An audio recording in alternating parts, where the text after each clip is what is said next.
What's going on? 6 o'clock. Good morning from the 104.5 The Zone Studios. I am Robert Walsh. Chargers bringing in yet another wide receiver to add to that room with a visit, this time former Packer and Chief Marquez Valdez-Scantling. MVS was released earlier in the offseason after posting 21 catches, 315 yards, and 1 touchdown with the Chiefs. The Chargers signed DJ Chark to a one-year deal just last week. Let's see if the luck strikes for MVS as well. In the NBA, Cavs took Game 7 against the Magic, 106-94. Donovan Mitchell finishing with 39 points, 9 rebounds, and 5 assists. Cavs moved on to the next round and faced the number 1 seeded Celtics on Tuesday night. But the second round begins tonight, 6:30 with the Pacers and the Knicks, followed by Anthony Edwards, Timberwolves, and the reigning champions at Nuggets at 9 o'clock. And thank you to everyone who the live install a success over the weekend. If you couldn't attend, should be uploaded to the 104.5 The Zone YouTube this week. For all your foundation repair and waterproofing needs, visit USSTN.com. Breaking news at once on your home for the Titans and the Vols. This is 104.5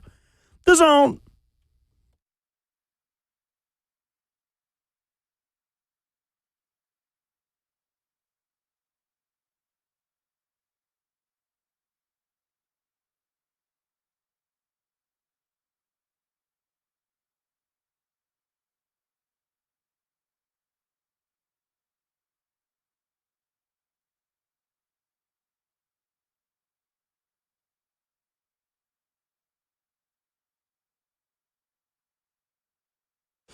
Welcome to your Monday morning and a brand new week. On our mode, Kayla and Will. RKW is brewed up by 8th and Rose, 615-737-1045.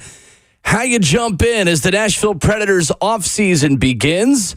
We reset what ESPN's Jeremy Fowler told us on Friday about where the Titans go next to fill out their roster with rookie mini camps getting ready to begin. Teresa Walker of the AP at 8:20. Matt Harmon of Yahoo Sports and the Reception Perception at 9:20. Lots to discuss in only 4 hours to do it. Good morning, everyone. How are we? Good morning. Good morning, man. We're doing good. What is it, Monday? Oh, gosh. Monday. We right back at it. It is Monday. We did not work yesterday or the day before. Yeah, I needed that day, too. I'll be honest with you. This weekend, I missed Bucks thing, man. It was good. I felt like crap. I saw it. The install live with Rand Carthon and Greg Cosell. Yeah, absolutely. I had not daddy duties, but we had their Bucks brawl on Friday, and we were coaching, and now I'm Baseball on the coaching staff. No, football. Oh, football. Football, yeah. I can't keep up with what sport is what. Yeah. I knew that was coming. It's the earliest we've ever done it. I knew that was coming. I can't wait till we do it for real, Will. But, yeah, coaching with the football team right now. Man, I had well, I had to get on some of the kids this weekend because they're the middle school group. And, of course, the older high school boys come by and stuff like that, which is no problem at all. But when you're on the sideline, even when we go to the Vols games, right, we're on the sideline, no distraction. Sure. Absolutely no distraction. Like, hey, y'all can be there, but don't mess with the young fellas. And don't be cackling loud enough to where you pique their interest. And lo and behold, what happened? They were cackling. And then the young fellas on the team were looking. And one of the coaches was looking for a kid, and the kid was late to the field. And so I went over there and was like, hey, if y'all going to be over here, and this is my first time on staff, so I wasn't trying to be over the top. What year are they against? They are high schoolers. Okay. And then it was middle schoolers over there. Gotcha. Okay. And it was a situation where I was just like, I'm all about respecting the game when it comes down to how we do stuff. And on the sideline is one of those things where you don't play around. If you want to play around, all right, cool. Now I know I'm never going to coach you, okay? You stay over there, and I'll have nothing to do with you if you want to play around on the sideline. And if you're distracting kids on the sideline that are playing, then I'm going to really get upset because you're older and you know better. So it was just one of those situations. But it was cool. I talked to him afterwards and was like, hey, y'all know why I'm asking you not to play around on the sideline? Because these young guys will be your teammates in high school. If they can't learn football now, I was like, you guys can just suck in high school then. That's cool. I'm okay with that. But if I'm involved with trying to teach these kids up, then don't be over here playing. And more than anything, help them out so that they don't miss their play like the one kid did. It was crazy. Don't make them late to the field. Exactly. It was fun. And I'll just say this, too. they probably realize that Mr. Foster's a mean dude, is all I'm going to tell you. You're in your coaching mode. I'm sorry. We can't all be nice, all 24/7. Yeah. You got to flip it. I flipped it on him. Yeah. And there was... Deservingly so. But I think respect was there because I think explained so. to him why at the end of it. Do they know where you played? Do they know how long you played? Well, see, I've never really had football conversations with them like that. They never seen me in like competition mode, and it's a different dude. Sure. It's a different dude. You're saving that ace up your sleeve for when you really have some tomfoolery you've got to shut down. Like, hey, swear. played 11 years in the league. 1-1. Yeah. It's more You longer bring than out the something you've tape. been alive. Yeah. But hey, neither here nor there. It was kind of cool though. I'm enjoying it. It's just that now my evenings are like, if y'all would text me between 3 and 5 during the season, I'm probably got something going on. You put your phone on silent on the sideline? I that's something I do got to break because I will pull my phone out still. I'm a pedestrian coach right now, okay? That's what I'm telling you. Sideline reporter, coach, Yeah. morning radio host, Pittsburgh Does it podcast all. host, I got more titles now than I've ever had in my entire life. It's crazy. And maybe adding one disc more. track So- analyst. Yes. Right. Yes. Speaking of disses, that Tom Brady roast last night was, let's just say, mixed reviews on that. I don't reviews. really know how to feel about it. It was weird. I may take a look at it, but I'm like Will said this one. I might catch most of it off social media. You probably will. Yeah. I might catch most of it off social Yeah. media. But it was a swing and a miss on a few. I wouldn't say. I would say on a few. There were some really okay. good ones. It was funny to see Robert Kraft and like Bob Belichick is having a shot of tequila together. That was very interesting. But then there were just some awkward moments where you're like, "Did that just happen?" But it's a roast. Who's so. Bob Belichick? Or sorry. Robert Kraft and Bill Belichick. Oh, I don't know why I genuinely I said didn't know if like Belichick. Bill Belichick's dad was there or I'm not something. quite He sure got why another Bob kid. was on my mind. If he was like Billy Bush, like He might as well change his name because he's not getting a job. Anytime Bert mentions Billy or anybody mentions Billy, all I can think of is Baby Billy from the Righteous Gemstones. I know. That's where I'm at this. So- there It's a will gem. come a payday. The headline out of it was that Tom Brady did get upset about one joke, and it was about Robert Kraft.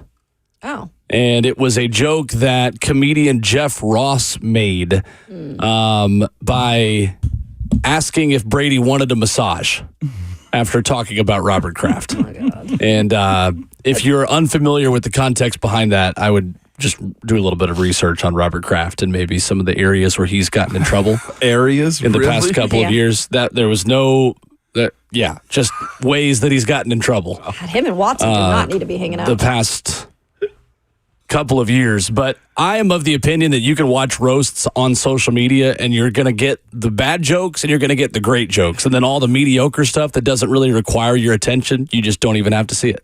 Right. You don't have to Right. feel cringeworthy because there were parts where I was putting my hand in my palm. Yeah. And if you the know beauty of who- roasts. if you know who Jeff Ross is, he holds back. He's the king of nothing. roasts. Nikki Glazer, too, is always at roasts. Dude, she knocked it out of the park. She was last good. night. She was really good. Yeah, she's a stud. I'm a big fan of the old Dean Martin roast though, that were always so raunchy and so defiling. They were never nice to anybody, so it's just nice to see people get up there and just have some true hate for each other. And for what it was worth, this was not like the Justin Bieber roast. They brought out the red carpet, and I'm only halfway through. Last night I told Cheyenne, I was like, "We got to go to bed. I can't." She's like, "Let's watch one more." I'm like, "You don't even know who anybody of these people are. Point one of these people out and tell me who it is." She knew who Gronk was. I was like, "Get out of here." Gronk. I love Well, Gronk. you should I'm have sorry. just doubled down. Why do you know who Grunk is, huh? There's only one Robert in your life. You hear That's me? what I'm talking about. She said, "Oh, I'm a big fan of the military bank that he's trying to be a part of." Stop it. Military. It was weird calling Rob Gronkowski Robert. That didn't really Yeah, fit. it is. It's like Gronk. That's all I know him as. right? I know that's actually pretty wild right there. Could y'all, before we get deeper into the show, could you handle a roast? No. I could probably dish it, but I don't think I could You handle it. couldn't handle a roast. No. I don't. We did think one I in could. college, and no one had really a good time. Yeah. Honestly, maybe that's just from my perspective, but I did not have a good I time. feel like it would start In my fights. fraternity, we had to roast the officers. And after we had been done for the year as officers of like our fraternity, we did a Google Doc submission form. And like our little brother in the fraternity picked 5 of them to read out that he deemed were appropriate enough that wouldn't hurt our feelings as much as some of the other ones. Yeah. It was not great. I know. I'm like, I don't know. It was not great. I don't know. I mean, I probably there's- still have access to that Google Doc somewhere. There's just certain things that people would, I think, dig that much at you. Certain things I could handle, but then there would be certain ones where it would probably push me to be in a fight. See, that's the best part about the roast, though. You get your turn, too. You can say all you Right. want to say, too. You can dish it back. Yeah. It's just- Angela, where's Angela? Oh, sorry, I couldn't see you behind that grain of rice. Boom, roasted. Boom, roasted. Yes, one of the best. Like Jim, you're 6'10", 90 pounds. Gumby has a better body than you. Boom, roasted. I love the Michael Scott The roast. Office man. roast episode is Funny. just tremendous. It's so good. Tremendous. Oh, me, oh my, love it. Love it. If you could roast one person in sports, who would it be? Ooh, One person, You could host a roast gosh. of one person in sports that you just want to tell off. Who would it be? who would it be? It would probably be Tom Brady. It Really? would. I mean, I understand that from your Yeah, perspective. it would probably I think be a lot Tom of Brady. people for a long time it would be I mean, he's a great target. He's a heck know, of a target because he's he's got so much success. You might as well try Right. to punch up to him. Exactly. Yes. I'll take it back to the baseball years when Alex Rodriguez, I think, is still a villain of some sort, but he'd be a fun one. Hey, Rob. He'd be a really fun one. I'll tell you a new hot one, Pat Beverly. Oh, He got to get it at some gosh. point. Pat Beverly, probably. Lane Kiffin. Oh, yeah. I did not think That's a good one. That's a good one. That wins me for this segment. You essentially attend a roast of Dave Clawson every time you come to work, so you don't have to say him. 615-737-1045 is our number. Over the weekend, the Nashville Predators head into the offseason with a Game 6 loss to the Vancouver Canucks. How do we view year one of the Andrew Brunette, Barry Trotz era? That's next on RKW.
It's Ramon Foster for United Structural Systems. When it comes to large home repair or business repairs, okay, a lot of time we homeowners, we pretend we don't see the warning signs. We are afraid of what we're going to hear. This is especially true with waterproofing and possibly foundation repair too. Like I got Brad here in Nashville, man, say they had 2 sidewalks that collapsed on their campus and it created a trip hazard and an ADA issue. Said he placed the call to United Structural Systems to get a quote on their concrete poly lifting service. He said the process was quick and the communication was excellent from the first call until the day of completion. Evan, their tech, came out and completed their work, and their sidewalk is now within compliance, and the trip hazard has been eliminated. Said they saved them over thousands of dollars having to replace the 2 panels of the sidewall. Said also when they left, the work site was neat and clean with no evidence they had even been there. Listen, if you have foundational waterproofing issues now, as we're starting to get a little bit more rain, you never know when your house is shifting. There's water blowing over the basement walls, just leaks around your crib. I'm here to tell you, man, United Structural Systems, this is the company to call. They're serving Middle Tennessee, Southern Kentucky, and Western Kentucky. You can reach them online at ussTN.com or call them 615-488-7855.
Hockey season comes to an end in Nashville over the weekend. Predators fall in Game 6 to the Vancouver Canucks.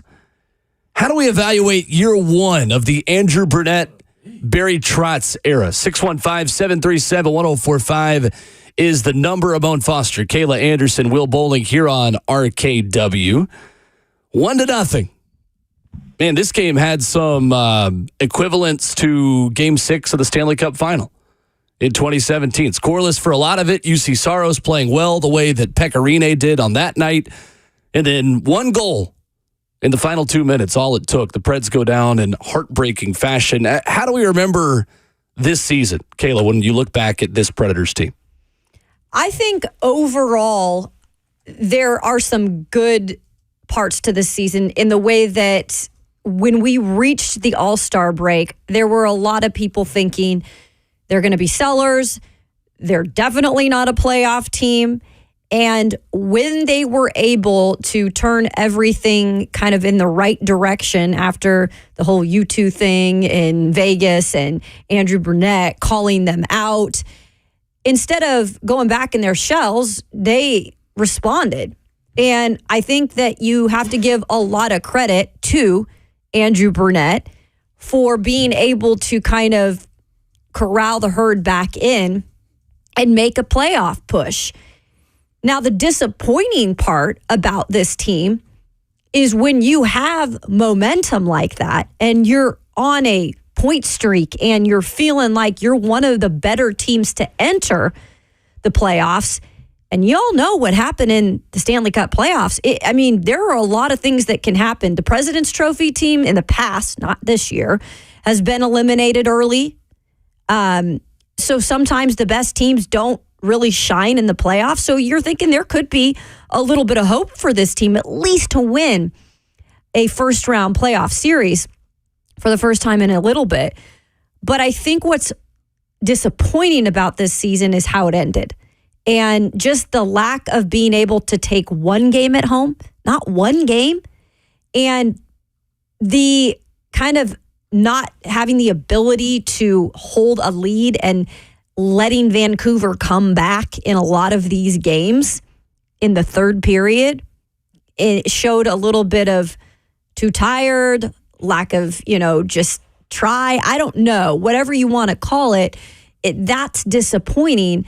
And then just the inconsistent play of UC Saros. I think he was good at moments, but when you're on the other end looking at Vancouver having their third goalie in and they potentially looked better throughout this series in net than your starting goaltender, I think that's disappointing too. So a mixed bag for me. I think overachieved during the regular season a little bit, but then in the playoffs, just you were reminded again what the Preds have been in the postseason the past few years, and that's eliminated in the first round. Predators had the most power play opportunities of any team in the first round, and they only scored 2 goals on those man advantages. 22 power plays, 2 goals. And really, this last game in Game 6 was emblematic of the way the entire series went in a lot of ways, because you had a double minor early in this game that you weren't able to capitalize on. You had 4 minutes, nothing. And you kind of figured after that opportunity went by the wayside, you're not going to have a lot of success in the postseason. You don't get rewarded for not scoring on a 4-minute power play. Third-string rookie Arturs Silovs won 2 of his 3 starts against the Predators, including Friday's Game 6, where he had a 28-save shutout, becoming the first rookie goaltender in Canucks history to record a series-clinching win. In 3 games, the Canucks' third-string goaltender had a .938 save percentage. He stopped 75 of 80 shots, a 2.58 goals against average, and he held the Predators to just 1.66 goals per game. The Preds averaged 3.24 goals per game during the regular season. I think for me, I remember this team as they overachieved. They set the foundation and the culture for the Predators to be good again, but they were not good enough to take advantage of a golden opportunity to really overachieve and go on a run. And it really does put a sour taste in your mouth. It does. For what otherwise was a great start to the Barry Trotz and Andrew Brunette era. But I'm not willing to give them a pass because 6 straight home playoff losses in this franchise's recent history is concerning. And the fact that this is no longer any kind of home ice advantage when they come back here in the postseason is going to take more than just 1 or 2 more seasons to correct, in my opinion.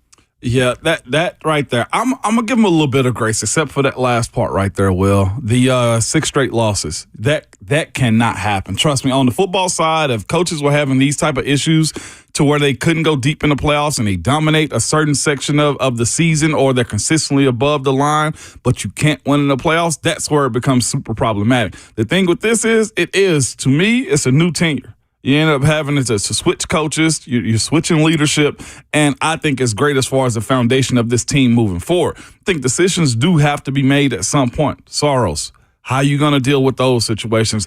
Also, the power plays at some point in time, too. When and where do you effectively find ways to get the puck into the goal? Those are the things I feel like have to be established with. As new as this team is, well, is as new as the pathway of the squad is, I like the foundation aspect of it. I do think we got somewhat hyped up, somewhat led astray with how they played in the streaks that they went on, and thought it could translate over into the playoffs. This team being where it is, I think they should learn and see that, look, there is a different season. Playoffs are a whole lot different than what the regular season is. Those runs that you went on, or that run that you went on, is not the standard anymore. You got to do all of that going into the playoffs, and I think that's where, if you don't find a way to correct the wins at home, then you somewhat lose the sting of what the Predators are. People come here to dominate your arena more than anything. Right. And that right there is a bad place to be, especially if you're good enough in the regular season, coach well enough, and if they make the right changes, getting back to the playoffs and not losing at this place. I said it was over like 900,000 people here. It's at least what I saw this weekend. I think about half of that was to see Morgan Wallen, but that's fair. But fair, right. Imagine if they'd have won. You know what I'm saying? Like, I'm exaggerating. To you. Yeah. but the issue is you're going to make your home a place where everybody wants to come and beat you. Nobody wants to have the Buffalo Bills of the hockey world coming in and just jumping through tables in your arena. Like, that's what you're going to cause if you don't get back on track with that. The effectiveness of winning at home leaves you at some point in time. And that's really been something they've lost over the last few years, and especially in the playoffs. I mean, that's the part where if you're going to take advantage of the home ice and all of this, where it was a home ice advantage during that run where they went, deep into the Stanley Cup playoffs, and really the year after too, the President's Cup year or trophy year.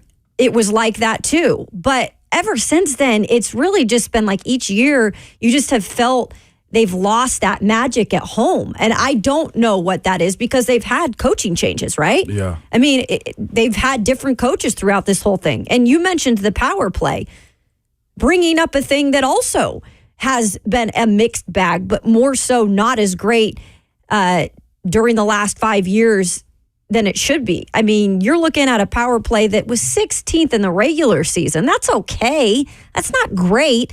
And second to last, third to last in the playoffs this year.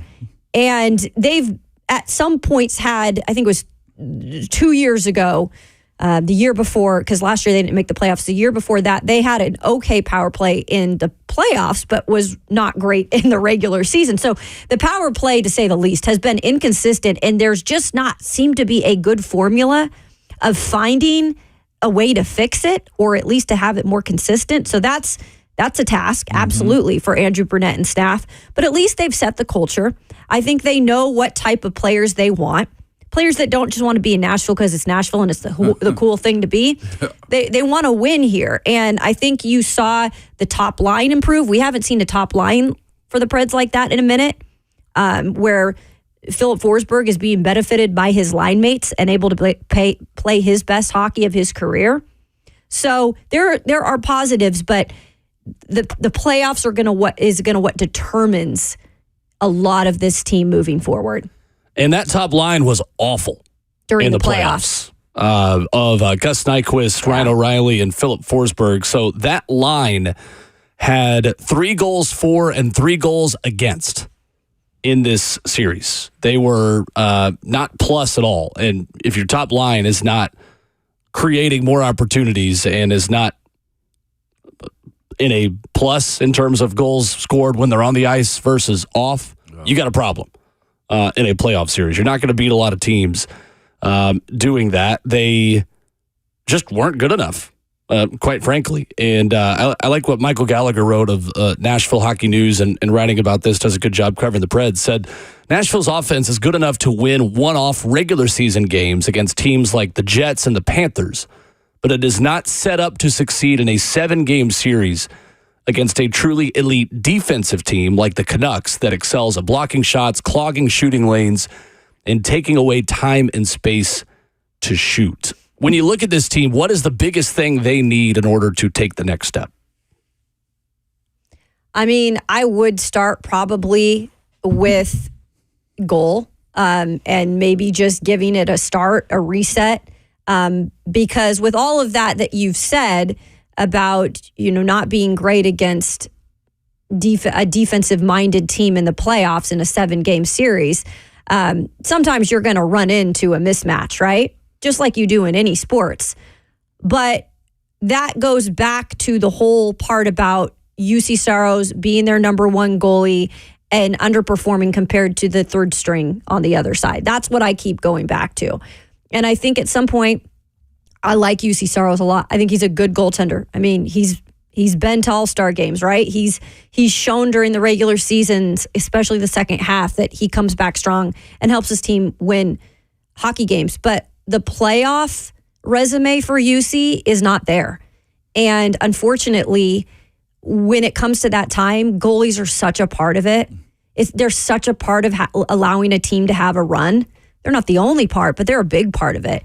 And I just haven't seen enough from him. And I know when you have a young guy that is probably ready to come up in the farm leagues right now, I think you almost have to give this guy a chance because they have set the reset button. So why not reset it in the most important position? And that's Yaroslav Askarov, who is one of the most highly drafted goaltenders in NHL history.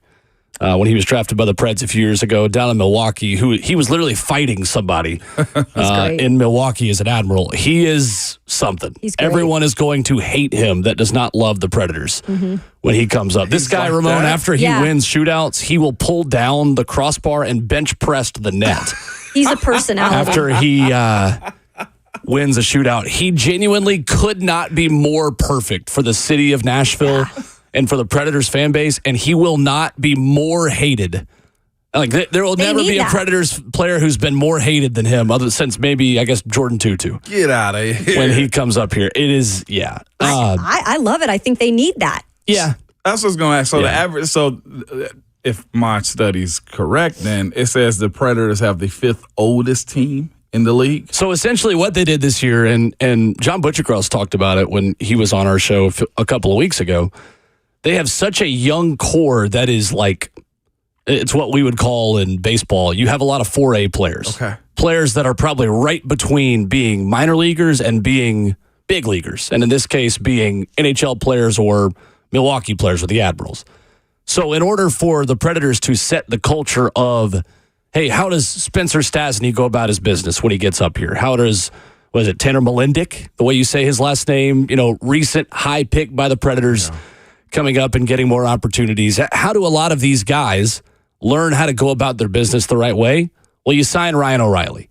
You bring in Gus Nyquist. You bring in some guys who are culture setters. And Barry Trotz has talked about that. He said it with us. Mm-hmm. I wanted to bring in guys like Ryan O'Reilly to set the standard of how we want these young guys to perform on and off the ice. So they are an older roster right now, but they have a lot of guys on 1-2-year contracts who are brought in to mentor the new draftees who they have picked with some of their draft capital when they were sellers at the deadline for the first time in about a decade, close to it. I'm, stretching that out a little bit a couple years ago. But for me, I think it's secondary scoring. And I think we saw it in this series that when you have to rely on your first line to be great and they're not, there's no one else there for the Predators right now to take them to that next level. Who is the line after O'Reilly, Nyquist, and Forsberg? That, to me, is where there's way too big of a drop-off for this Predators team right now. And I like Luke Evangelista. I like some of the young scorers that they have within the farm system and within the Predators roster, but there's just not enough talent to put the puck in the net than I think what they need in order to get past an elite defensive team like this. UC Saros was good enough to win Game 6. No question. Yeah. It should have been away from that. 3-0, 4-0 probably for a lot of this thing, and he made some outstanding saves.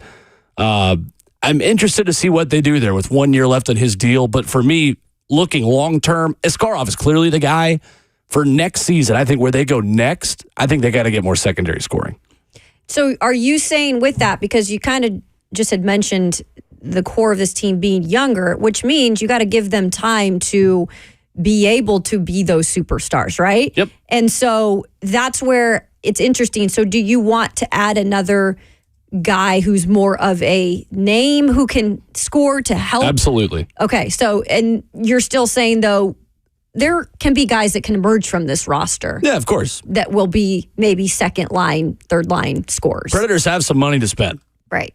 This upcoming offseason. I mean, all the people are going to look at Steven Stamkos and Jake Gensel and say, what's it going to take to get some of these elite scorers that are going to be out there on the market to come to Nashville? Bring me all of them. Like, honestly, this team needs one more alpha scorer to go with some of the young guys that it has. I guess the next question is this, or I guess, do you trust the leadership of Barry Trotz and Andrew Brunette? I think they've earned that trust this year. I think so. Okay. I think there were a lot of fair questions about having a first-time GM come into a very important spot and rebuild a roster and do something that he's never done in his career, be a general manager. And year one was a success for him. He's Passing marks for Barry Trotz and Andrew Brunette. Gotcha. I like his mentality, and I think that's not a surprise to anybody who saw him as a head coach here back in the day and everywhere he's been. Like, this man is going to go and get what he wants. Like, he's aggressive. He doesn't sugarcoat anything. Right. You need that, especially when you are running the show. And I think Andrew Brunette and him are on the same page. Okay, I really like just that kind of chemistry those two have of being on the same page. Hence why he called out his guys. And Barry's like, yeah, go for it. And I guess that's what you can do when you have a balance of having a very young core. Well, like Will said, a core of players waiting for that next step, and the veterans that can relay the message. Like, this isn't a diss to you guys. This isn't a situation where he's belittling you. This is, hey, you need to grow the heck up because our age isn't going to be there long enough to help support what you guys have going on for the future. Great play. Again, I think personally it's a great foundation to start with if this was the reset that you was looking for. Yeah. 615-737-1045. One Nashville team did take a W over the weekend, and it is the only Nashville pro team that's still playing. We'll talk about that next.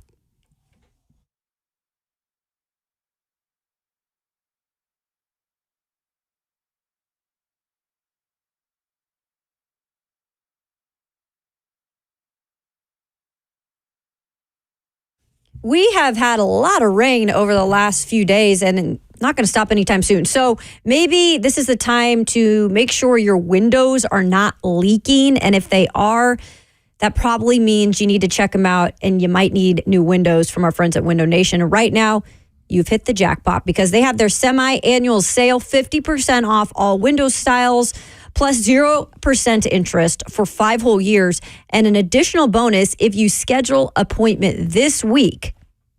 Oh, no doubt about it, Kayla. Here's the other thing, too, man. Scheduling an appointment, you probably wonder, can I trust these people to come to my house and put these windows in? Yes. The average installer has over 16 years of experience with over 20,000 windows installed. Another cool thing about Window Nation is all they do are windows, okay? They are experts at it. Installed over 200,000 windows last year. That's 40 times more than the average window company. Kayla just told you the deal. It's a semi-annual sale, man. Get in on this with 50% off all style of windows, 0 interest for 5 years, and an additional bonus discount for booking your appointments this week. Call them at 866-90Nation to go to windownation.com.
Well, with the Preds season coming to an end, the NFL draft in the rear view, get ready to learn soccer, buddy.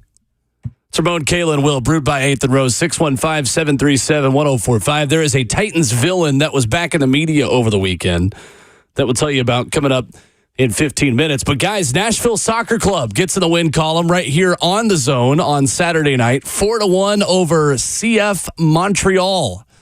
And a hat trick from Sam Surridge, who I'm told will be on the Buck Rising show today. Wow. At 12 o'clock. So maybe his ratings will see some surge. Some surge. Okay, then. All right. That one took me a second. I mean, it is roast season, isn't it? That one took me a second. It's roast season. Barbecue season outside. Yes, it too, is. I'll tell you that much. Speaking of roasting. Y'all know what other season it is? What? I don't know if y'all noticed this weekend or not, if y'all got animals that go outside, but the cicadas are out. I've seen pictures. So I was told they're not a net, which, by the way, we just breezed through talking soccer here. What the heck? Come on. Would you rather talk about insects than soccer? I see what Bert was doing back there. I'm turning my mic You off. are the insect, and you need to come back in 4 years is what you need to do. Goodness sakes. Will set it up So beautifully. funny. No.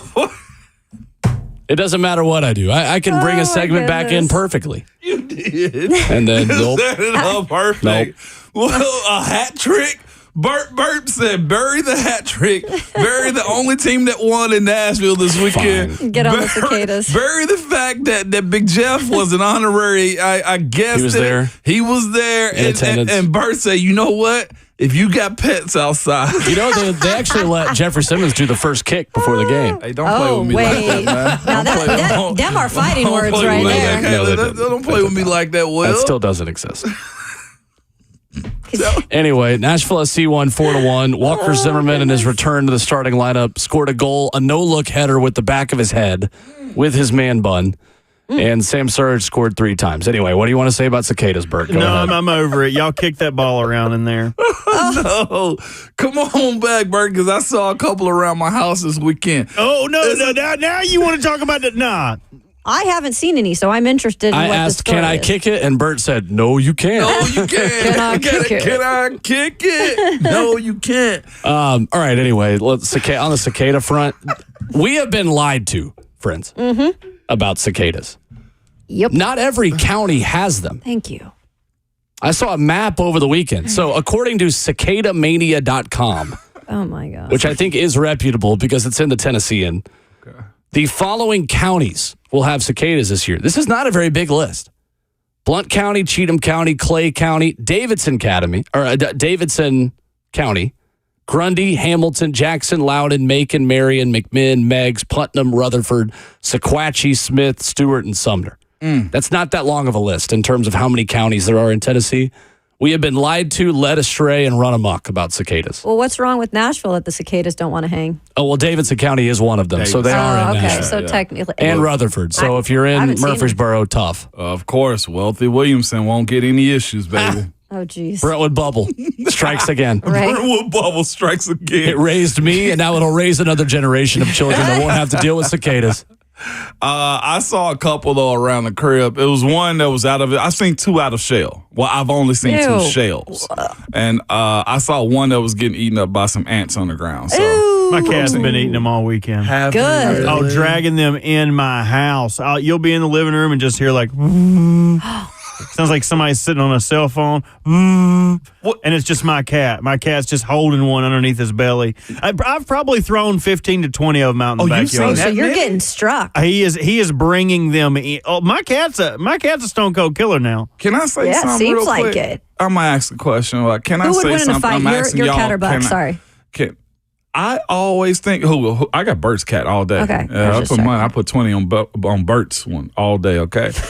I think all cats are females. I don't know why. When you say my cat's a savage, he's a savage. Clip Cats, that.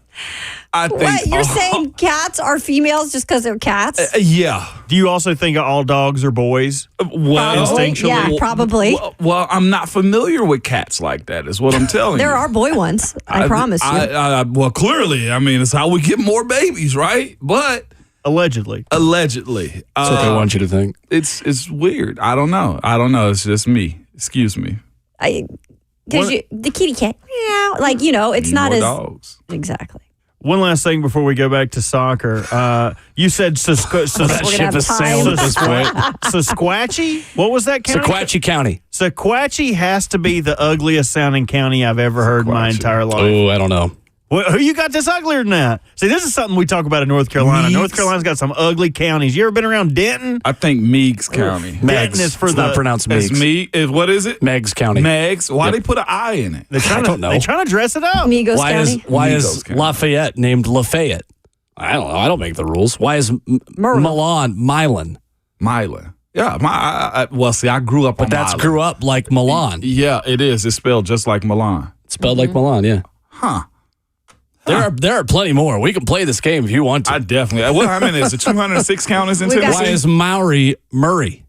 Maury is that's pronounced interesting. Murray. Murray. Yeah, I've always thought it was Murray County. What are we talking about here? That's not right? No, it is right. But Oh, I'm okay. saying if you were going on how it was spelled, it would be Maury. That's true. That's Maury. so true. Jeez. I know. Huh, fascinating, man. It's a bunch of counties. How you say it? Saskatchewan? Oh my, that's up north. Saskatchewan? Sketchy. You say it however you want to.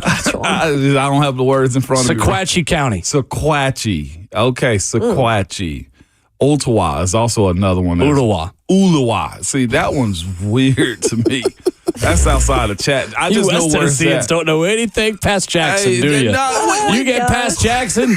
How do you say that? We can cover Middle Tennessee. You Is go it east. Nashville? Hey, Nashville, Tennessee. different after that, man. I'll hang up and listen. Golly, Sequatchie is what I'm calling it. I'm here for it. That sounds right. It does. It sounds right to me, Kayla. They know who I'm talking about. Shout out to They do. Sequatchie County. Hope you're doing well with your insects. 615-737-1045. A Titans villain is back in the media. And would you look at that? Someone from the Watt family made something about them. That's next.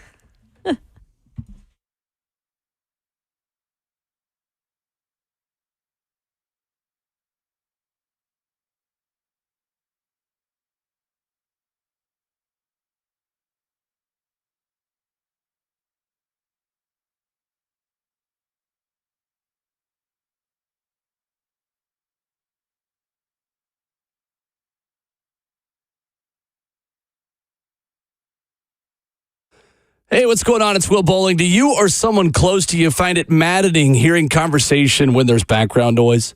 Maybe you're at your favorite restaurant. You've been outside more at the ball field. Maybe you're watching hoops and you're thinking to yourself, all right, I can hear the person next to me. 2 people down, 3 people down. I'm starting to get a little bit lost in conversation. Well, if so, I want to introduce you to Brentwood Hearing Center. This is something that affects people of all ages. Maybe you're thinking this applies to you.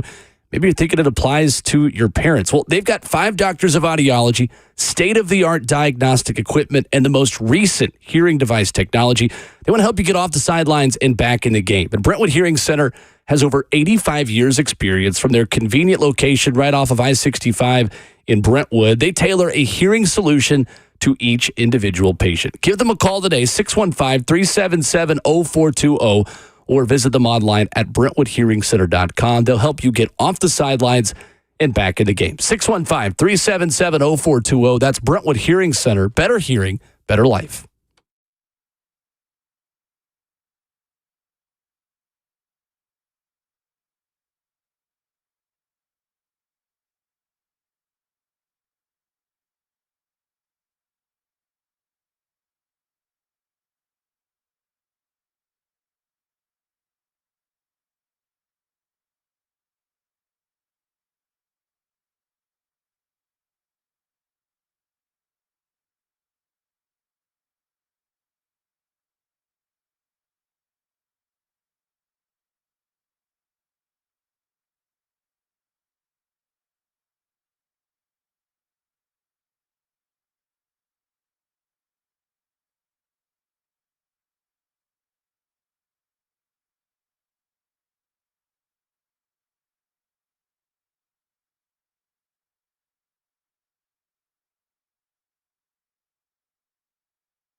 What's going on? 7 o'clock. Good morning from the 104.5 The Zone Studios. I am Robert Walsh. Chargers bringing in yet another wide receiver for a visit. This time, former Packer and Chief Marquez Valdez-Scantling. MVS was released earlier in the offseason after posting 21 catches, 315 yards, and a touchdown for the Chiefs. Chargers signed DJ Chark to a one-year deal just last week. In the NBA, Cavs take Game 7 against the Magic. I can't talk this morning. 106-94. Donovan Mitchell finishing with 39 points, 9 rebounds, and 5 assists. Cavs move on to the next round to face the number 1 seeded Celtics on Tuesday night. But second round begins tonight at 6:30 with the Pacers and the Knicks, followed by Anthony Edwards and the Timberwolves taking on the reigning champion Nuggets at 9 o'clock. And thank you to everyone for making the live install over the weekend a huge success. If you couldn't attend, you should be checking the 104.5 The Zone YouTube this week. Should be uploaded at some point. For all your foundation repair and waterproofing needs, visit USSTN.com. Breaking news at once on your home for the Titans and the Vols. This is 104.5 The Zone.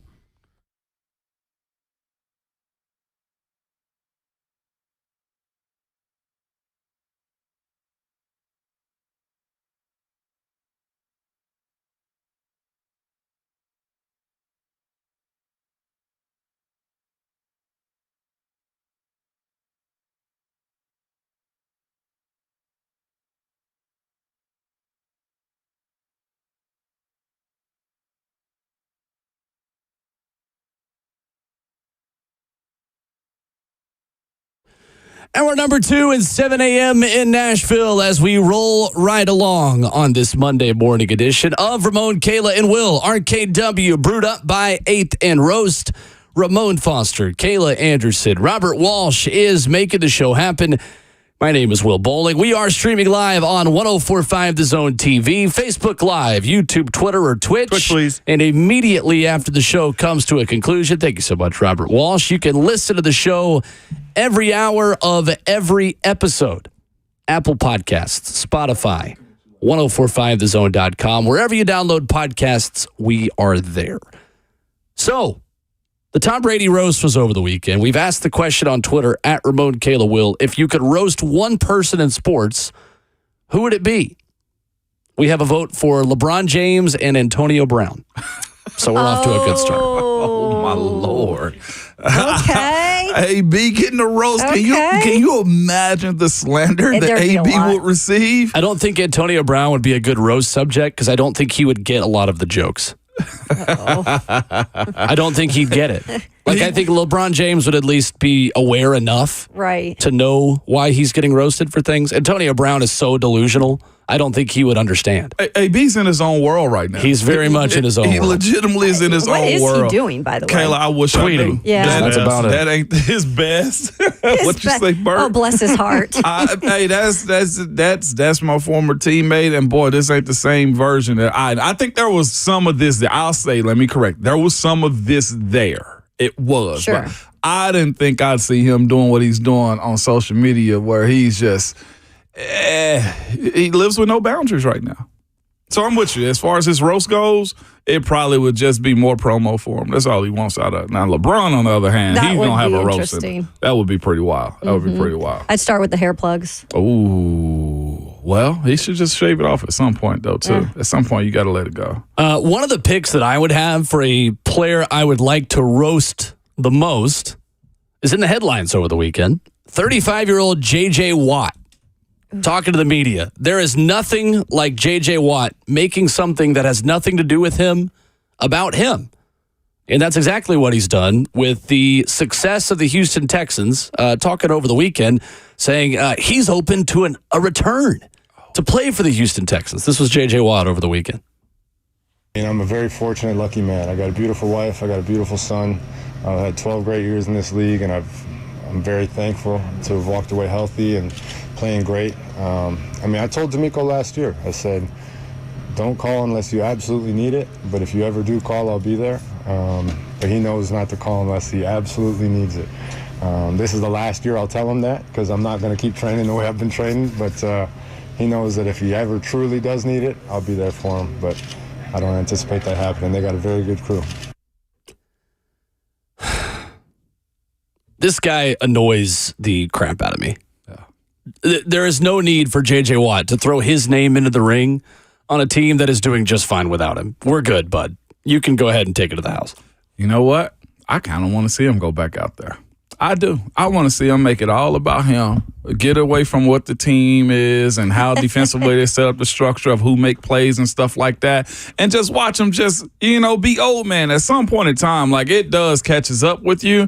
Or the fact that, you know what I'm saying? Like somebody's going to be ticked off and you mess up the team dynamic and chemistry because you're taking away a spot from a young fella that should be getting those reps to become a better pro the same way that you did. So I somewhat want to see him go out there and just make it about him, and it destroys their team chemistry. I'm here for that, Will. Okay, if we got AFC South beef, no, put him out there. Sign him. Make it a whole spectacle and a show so that we can see what it looks like when you disrupt progress.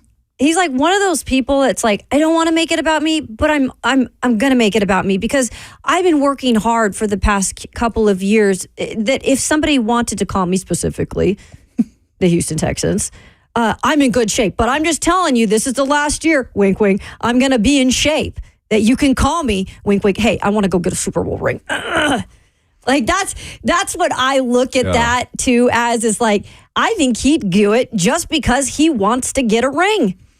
But that's one of those things. Like, where and how can you predict who's going to win it? Nobody really thought Kansas City had a strong enough shot. Like, Buffalo was huge. Oh, I don't know about that. Well, as far as like them having two new tackles, trying to figure out his protection, they had what the defense is going to do. But as far as like that, they were the number one favorite. I think you had Philly, you had Buffalo, you had Miami. It was a melting pot of some good teams to where Kansas City, to your point, having Patrick Mahomes, that's the ace in the hole. Right, they weren't the number one favorite, but as long as you have Mahomes, if you want to chase a ring, you just go to Kansas City. My point players don't think like that. Correlating it to saying Houston's on the same pathway and trajectory, I think JJ can't predict that. I agree. Yeah, he can't predict that. But they're sure having a nice little start to a reset. Yeah, everybody and he sees now. He sees a quarterback too there that he's got to live up to the expectations. CJ Stroud. Where do you fit JJ in on that team? No, I'm not saying. I'm just saying he's probably looking at it. Yeah. As hey, it would be an opportunity. Because I think it's a different structure. JJ is definitely a weapon that if he's healthy enough, somebody's gonna kick the tires on him, right? Somebody's gonna make sure that he's around in some capacity. But if you're Houston and you're trying to move forward with this new youth movement, new head coach D'Amico Ryan doing his thing, you somewhat say, I appreciate you, JJ, but no. Yeah, it seems like it'd be a last-minute type of situation where I don't even know why they would need him, though, right? He's 35 years old. That's younger than I thought, actually. But 35? What could J.J. Watt do at 35 years old? He still has he has the ability to get there. If he's healthy and still somewhat in playing shape, he can make plays. His skill set will translate over. It's a matter of, all right, been away from the game for almost 2 years now, not taking a live snap, right? He's got to deal with that, the injury aspect of how he's going to protect himself, because at some point in time, he has to get acclimated. If he doesn't properly do it or he's only playing sparingly, that's a different conversation. Where he can help them is the name and effect of going to go get a guy. The same way that we spoke about, hey, why do you sign a guy like Clowney here a couple of years back, right? We knew he wasn't a closer at the quarterback, but he's a threat. I think at this point, JJ is a threat. So if you have a young guard or a young tackle that's got to go against him, you at least live with the idea that, look, this is JJ Watt over me. I got to be on my A game. That's his threat to me right now. The Titans beat on Twitter. Billy Jeans 8, his name. At Ramon Kayla Will, I would love to roast the Shiano out of Mike Vrabel, he says. Oh, I wish Vrabel was there last night, actually. I thought that would have been funny. Well, that's why he almost got out of a job, too, wasn't it? Because he was up there? Nah, I kid. That's a good one. I forgot about that. Hall of Fame speech. He's already done that one, okay? Ramon's already setting up the roast. No, he's already done that one, man. Him being in New England is problematic for his coaching career. You know what? 35 years old, something that J.J. Watt definitely can't do. Just from the workouts he's done, everything that he's kind of built throughout his career, even in retirement, he can't wear Oilers jerseys. Sure can. He's going to whine about that. Because he was very vocal about that and the Tennessee Titans wearing them. Did you hear Warren Moon over the weekend on Kay Adams' show? I did. He was telling what was it like? he was like, sorry, Houston, you got rid of the team. Same old Suck it up. conversation. Yeah. Same old. Yeah, that's always He's going to an be Oiler. the topic of the conversation right there. There's a lot of if and buts in that conversation right there, but it's time to move on from that. Maybe that should be the pitch to J.J. Watt, and we're going to talk about pass rush help for the Titans. Maybe the Titans, if they want to reach out, say, hey, J.J., if you want to wear Oilers jerseys, come be a Titan this year. Come play with Jeffrey Simmons and Tavondre Sweat. That'd be great. They should just Open troll him. invitation. If you want to wear Oilers colors, then we would love for you to be here in Nashville. You can wear them twice this year. My question to great. JJ is this: which one is more important? You going to a team and not being for sure you're going to end up getting a Super Bowl ring, or go ahead and doing your 5 years, create this media buzz around you and get that gold jacket? Well, that's what my big thing is. It's not too far off, is it? 5 years. He's 5 4 years. down now. Go He was in out with of football Brady, last right? year. Yeah. And will he go in with Brady? Around that time, I would think. Okay, I thought Brady's been out for 2 and JJ's been out for 1. JJ retired in 2022. Yeah. Oh, snap. Mm-hmm. Well, I'm not resetting that. Go ahead and get the gold jacket, JJ. So I I think know. if he retired in 2022, then he's been out for 1 year, right? Or did he retire going into the 2022 season? Did he 23? I guess I can look that up after. We all have computers sitting right in front of us. He We do not played need to in be asking 2022. He ourselves these played in questions. 22. Yeah, So that's his what I first year thought. out was last year. Yeah. Okay. Okay. Yeah. 615-737-1045, the number. Anthony in the F&M Bank chat says, I want to see 1045's crew roast Buck. That happens every day from 10 to 1. It's called the Buck Rising Show. It does. It's pretty much what happens for 3 hours a day on goodness. 1045 The Zone. And he would spin that into so much promo. Absolutely. You fuel Buck by doing that. The best way you really dig at him is just by not acknowledging him. By the way, Savage hit me to something this weekend, too. Did he? Buck saved a bird this weekend? He did. Yeah, I saw that on social. He did. Was it an owl or something? I don't know. Ooh, Al would have killed him probably. Jeez Louise. I do not know. That bird would have just had let nature run its course if that was me. Or he could have fed it to his cats. I mean, that's Surprised the he reason I didn't do think that. they were down is because of the cats. Yeah. I think the one of the cat cats maimed The it. cat took. Oh God. Yeah. Yeah. Yeah, he was Steve Irwin this weekend. That's what he out was here saying, Good for tweeting. him. Dr. Doolittle. Yeah. Dr. Doolittle. he was. It's a great movie. It was Dr. Doolittle this weekend, man. Yeah, he said took the bird to Walden's Puddle Wildlife Center in Jolton after the cat got a hold of a bird. He had a bird in a box. Tweeted it out. Who is this Buck Rising, by the way? Mama Bird. Humanitarian Buck. Good guy Buck. My Mama Bird. If y'all ever seen Martin, y'all know my Mama Bird is. Coming up next, Jeremy Fowler told us on Friday about the Titans' remaining priorities in free agency. Do they need more pass rush help moving forward into off-season workouts? We'll talk about that next.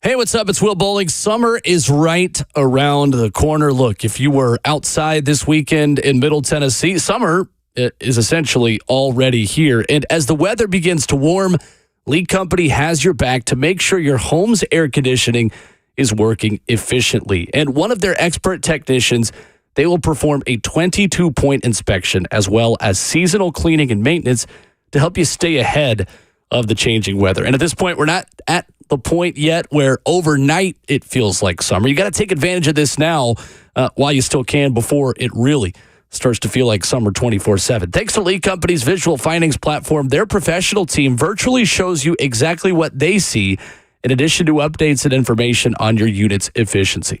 Cross this one off your spring to-do list. Call Lee Company at 615-567-1000 or go to leecompany.com/promotions to get $20 off your air conditioning tune-up today. 615-567-1000, online at leecompany.com. That's Lee Company, all you need.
Kicking off a brand new week on Ramon, Kayla, and Will and Talking Titans with you this morning on the phone lines at 615-737-1045. Do the Titans need more pass rush help?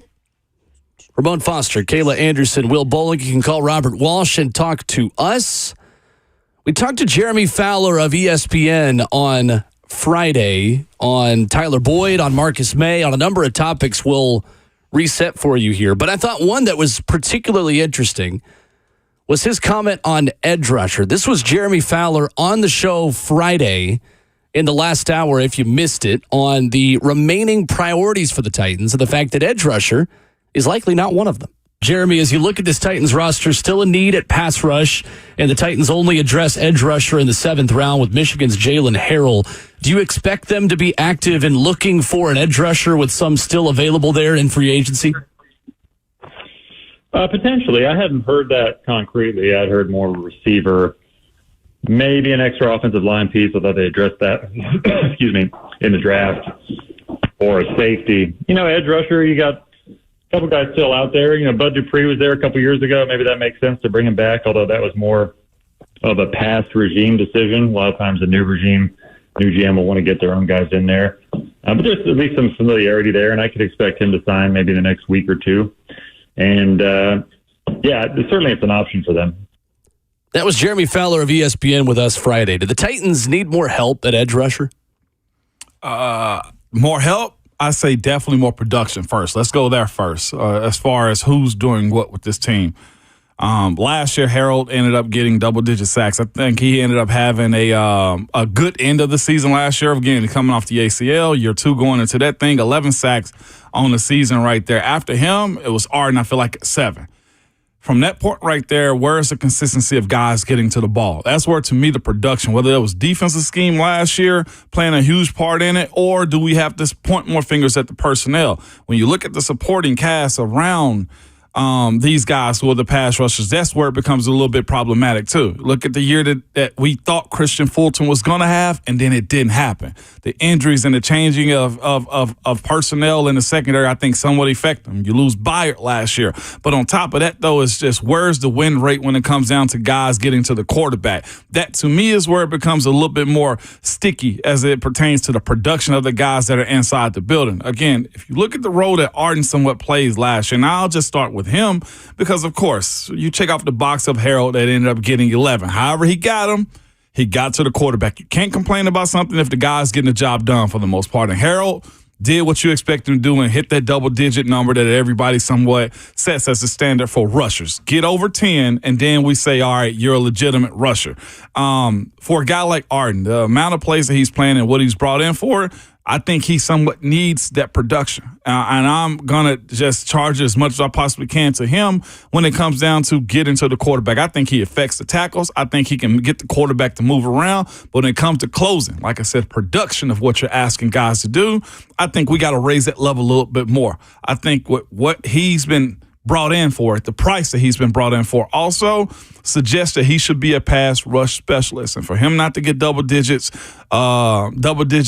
sacks with also playing in all 17 games this year, if I'm not mistaken, I think it's a little bit selling himself short. Again, looking at what Shane Boyne was calling the defensive co-parts that were around him, it may have led to that too. And besides, you couldn't get off the field either. When teams are able to run the ball on you with the way they could, or going through the air because your secondary didn't hold up their end of the bargain, rush and coverage always works together. If we're talking about personnel, well, I'd say that too. I don't know where Sebastian Joseph Day is going to be able to bring in with his last year. I think, 3 sacks on the season? You're not getting a lot out of him from that point. And I think that's also why you say to yourself, when we speak of personnel, going to get other guys, I don't know who's available right now, but I know this. This is why you go make that T'Vondre Sweat pick too. Mm-hmm. Because the thing that I think a lot of people don't pay attention to is the flushing of the middle of the pocket. When you say to yourself, how do we get to the quarterback? If nobody up the middle is pushing the defensive front, then the quarterback can just sit. And your outside rushers, tackles will just run them around the quarterback, and the quarterback steps up in the pocket. That's why, for the people that question why you go get a big-body guy like T'Vondre Sweat, if his production holds true, it's because you can flush guys out to make them go get more sacks in those moments. Yeah, the big edge guys are pretty much signed, right? But you've got the Yannick Ngakwe's, Carl Lawson, your boy Bud Dupree, who's already made, an appearance here in Nashville, trip, yeah. right? To your point about Sebastian Day, yeah, you're not going to probably see as much production that you got that held that line together with Jeffrey Simmons and Danico Autry last year, because Autry led or was top 2 in almost every category, right? Leading the way with sacks, pressure leader. I mean, you name it. Hurries leader. He was second on that list. Like he was such a productive 33-year-old last year that you got a ton of that production. And sometimes it made guys like Arden Key not look better, but you kind of gave the line a pass in that situation. And Harold Landry, I'm really happy with what we saw out of him in the second half of the season, because he started the season shaky. And that was because he was getting used to coming off that ACL, getting used to game reps, and it took him a minute. So I expect him to come out of the gate on fire this year.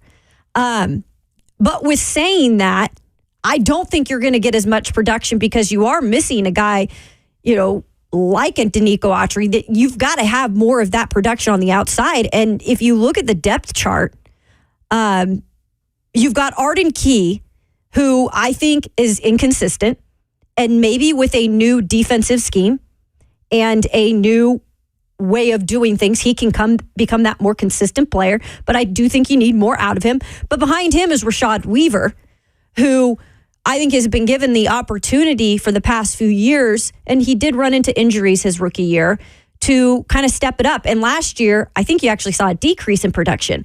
And that too could have to do with coaching. I think I heard a lot of things in the mix last year when it comes to maybe the not development of some players, or the continued development wasn't there. So maybe he takes a step forward. But this is a lot of maybes, right? Mm-hmm. It's a lot of, maybe this guy. Behind Harold Landry, you got Jalen Harrell, the guy that was just drafted. I mean, we can't expect instant production out of this guy. It'd be beautiful, though. It would be beautiful. And maybe I'm underestimating it, and I would love that.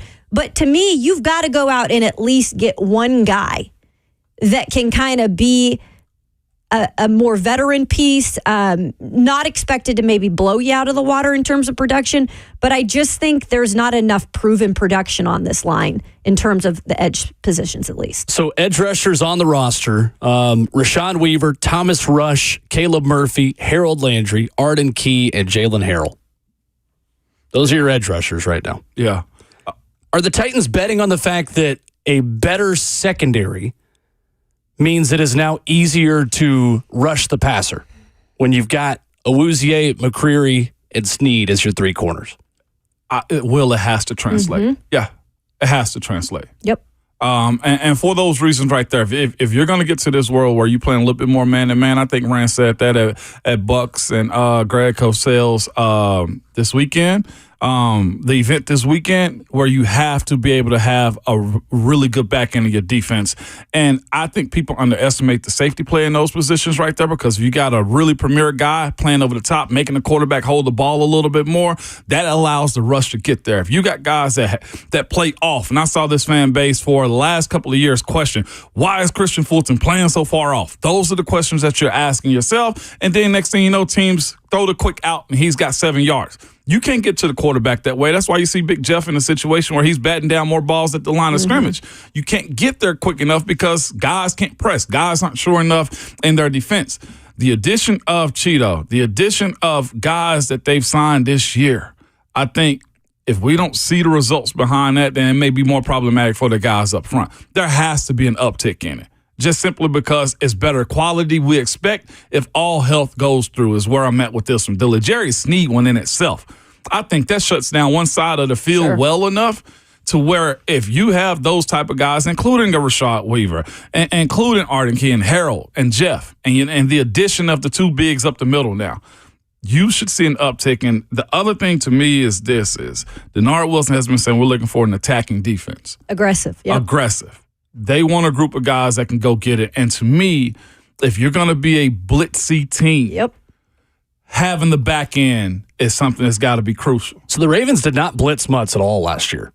The Ravens actually only blitzed on 21.9% of dropbacks. That was only 0.1% less than the Titans. How good were the corners in Baltimore last year too? Very good. Okay, so and that's the point that I'm trying to make is that the Ravens had 60 sacks last season, which led all NFL teams while blitzing near the bottom third of the National Football League. They had really good in-your-face corners that could smell the brand of breath mint that your wide receiver had in and would not allow you to go over the top. They had spectacular safety play as well, and Kyle Hamilton is one of the best young defensive backs in the NFL. They were in your face, and they got home because they were so good on the back end. Yeah. Mm-hmm. That makes sense to me. Again, rush and coverage always works together. The biggest question you'll have, or one of the bigger questions you'll have, is can Chido Awuzie be the guy that you think he is a couple of years removed from that injury, and also with his age also? Yeah. Can he compete and still do it? I think the answer is yes. If you got the support of those two dudes, L'Jarius Sneed and Awuzie, that's where you get yourself into, you're cooking with gas at that point. That's where Jeff can go and get after it. And again, depending on, and I'm putting a lot on the young fella, and I think it's fair to do that, depending on what T'Vondre Sweat does with his conditioning. How long can he stay on the field? Controlling those 1st and 10 runs that team are going to throw at you to where you got long downs and distances too, that matters also. And, of course, seeing what Kenneth Murray can do. Those two guys, to me, if Kenneth Murray is going to stay on the field all 3 downs, and if T'Vondre Sweat can be a guy that's well-conditioned coming into training camp, I think you're playing with a different ball game at this point. No matter who's the second safety is going to be, whether it's Elijah Molden or if they have to bring somebody else in after the fact. This, to me, seems to be set up to where they can flourish if you can get the quarterback holding onto the ball. And again, and in the AFC South right now, with all 4 teams having new quarterbacks, the best way to get after them is to have an elite rush. That's where, to me, Big Jeff immediately calling T'Vondre, the signing of Sebastian Joseph Day, and also the drafting of young fellas that can somewhat press Rashad Weaver. Those are the things that you need to build up a team that's fully committed to competing against one another to go win. Yeah, if you're going to go ahead and be like, okay, we're going to have some balance actually on the front and back end, because it's not been like that in the last couple of years. The secondary just hasn't been able to be productive, right? So you put a lot of pressure on the front. And so I think you have to complete the secondary package in this situation to be able to say, okay, we feel really confident in the back end, right? And so I think you have to add a safety at this point who has some experience, who is proven production, because as much as I love Elijah Molden, he had a good last year. He stayed healthy last year for the most part, which was a big step in his career. But I think it's still a little unproven. I feel like, and especially when it comes to depth, I just rather them add that piece. And then if they don't add an edge guy, right, then okay, they feel comfortable in what they have. The scheme will matter too. That's the other side of it. The scheme will matter on whether they're able and capable of playing man-to-man more, and if the guys up front can actually create a rush too. That's one thing we got to look at too, is the addition of Tracy Rocker and Frank Bush. How those two units right there work together, the front line and the inside linebackers, to me, I think is going to be something that has to take a step in the right direction, especially with these high-dollar corners that you just signed. On the Marcus May and safety front, this was ESPN's Jeremy Fowler on our show on Friday. Yeah, there are a lot of good ones out there. Marcus May is a name I still have in my back pocket because I know they met with him early in the offseason. I do sense that there was a lot of mutual interest there. Nothing really came together, but that doesn't mean it can't now. So he'd be a good fit. And, a lot of these safeties wouldn't be overly costly at this stage. I mentioned Justin Simmons, maybe Quandre Diggs. Those are players that I could see waiting for the right number. But there's a lot of talent out there still at that position, and it kind of got watered down in March because he had so many players cut, so many good players available that there wasn't a lot of money for those players. But, if you're Justin Simmons, he's probably going to wait. That's one player that will have to get the right number. But Marcus May is one I could see shaken out just because of the interest already shown there, and I'm sure he has options, though, elsewhere. Jeremy Fowler with us Friday. I'd be surprised if they don't add a safety still, too. Yeah, me too. So priority-wise, are the Titans making the right decision by prioritizing safety and wide receiver over pass rush? When you look at how you need to win early on, getting the ball back, I feel like it to me, Will. I'd love to have another rusher, but there are a lot of warm bodies on that side of the defense that should be capable of getting to it.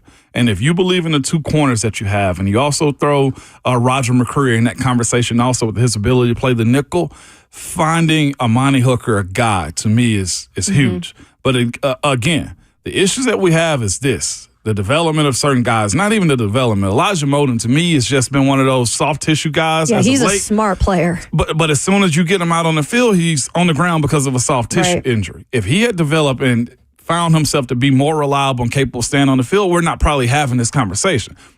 In the NFL, you always either getting better or you getting worse. And for a guy like him that's somewhat in purgatory with his career, you got to go see if there's a better option out there. The same way they have with guys up front. There have to be options there that make you comfortable, like rolling your team out on the field. And that second safety, to me, is probably a little bit more of a concern than finding an outside rusher. Arden's supposed to do his thing. Harold is supposed to do his thing. You throw Jeff in that conversation, too, and the addition of the two corners plus Roger, that's a better defense than I think you realize it is at this point. And so being able to let Amani do his thing at free safety with having a guy smart enough and reliable enough to stay out there on the field, I think could do so much more for you, especially if you have this introduction of new young guys like Cedric Gray and Savondre and others, right?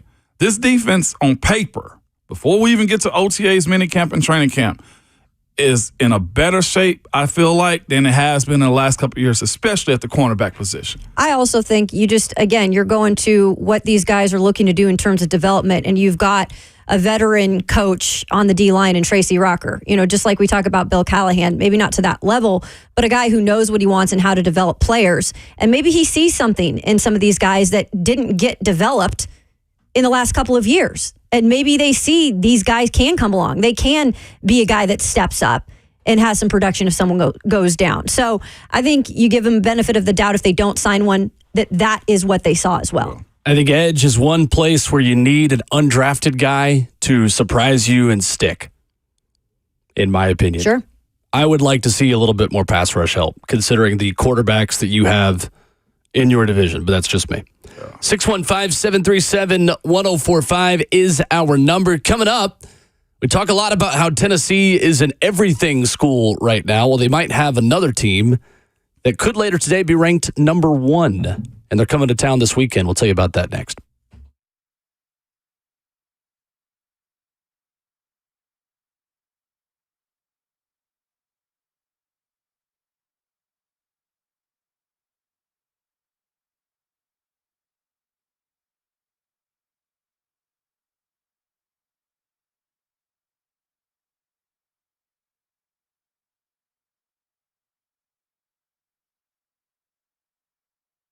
Mother's Day is almost here. My friends at Genesis Diamonds are here to help you celebrate her in a big way. Listen, whether it's her first Mother's Day or her 60th, she will appreciate something thoughtful and timeless from Genesis. And you don't have to break the bank either. Genesis has put together a fantastic collection of sentimental gifts, things that she can wear all the time. Layered necklaces, colored gemstone bracelets, and rings, pearls, eternity brands, diamond pendants. This year, some of Genesis exclusive designers have come in with even more great pieces, new fashion-forward designs that any mom will appreciate. So stop in and let one of Genesis' trusted advisors help you find a special, meaningful gift. Let the team at Genesis do what they do best, and that's help you find the most perfect, most affordable, and most beautiful piece of jewelry for the occasion. Genesis is the premier jeweler here with a reputation for high quality and extreme value. You will love the experience. Happy Mother's Day from Genesis Diamonds. They're located in Green Hills and Cool Springs.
Well, Tennessee might have another top-ranked team as they come to Nashville this weekend. It's RKW, Harmon, Kayla, and Will, brewed by 8th and Roast right here on 104.5 The Zone. An 11-run 6th inning for the number 3 ranked Tennessee Base Vols. Lead them to a 16-3 Mercy Rule win over the Florida Gators. That is Tennessee's 4th straight series win in Gainesville that they pick up 2 out of 3 over the weekend. And this morning, Baseball America has Tennessee as the number 1 team in the country, just in time for a series in Nashville against Vanderbilt. Yeah. Love that. I'm excited. I'll be doing sideline for that game on Friday. That'll be on SEC Plus, and then the 2 other games are on the network and I think SEC Network. Okay. So that'll be fun. I've obviously kept up with both teams, but this is going to be interesting because Tennessee is really, in a way, dominated this series in recent years, even coming to Nashville, where the Vandy boys have been a lot better this year. They have really struggled on the road, only winning 1 series on the road this year. Got swept by Georgia this past weekend. So all the momentum is definitely in the Vols' favor this weekend. But you hope for a good battle because anytime you get a rivalry like it's become, and you got Vitale, the young coach, and obviously Tim Corbin, who's proven it time and time again, he's one of the best coaches in the country. I want to see a really good series here.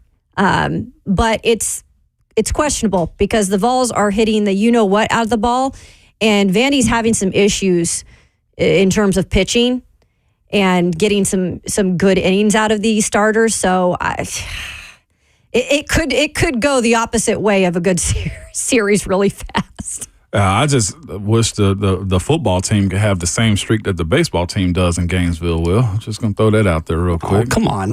This is a happy segment for and Tennessee they're not going fans. there this year, are they? I got to bring it up, okay? No, Florida comes to Tennessee Okay. in football this next year. But the reason the Vols are number 1, too, is because Arkansas crapped the bed against Kentucky, lost 2 games, 11-3 and 7-4, and A&M. End up losing the first 2 games against LSU, which was an exciting. The first night of that one, It was good. Was so good. And they were losing yesterday, too, and I think scored 9 unanswered to come back and take game 3, A&M. Wild. Right now, looking at the top 5, if Kentucky moves back up, you got, 3 of the 5? No? The top 3 teams of the country are SEC teams. SEC teams. Insanely good, man. And there's a team in there that somebody in the back isn't saying much about. Sir Burt, want to come to the mic? ECU?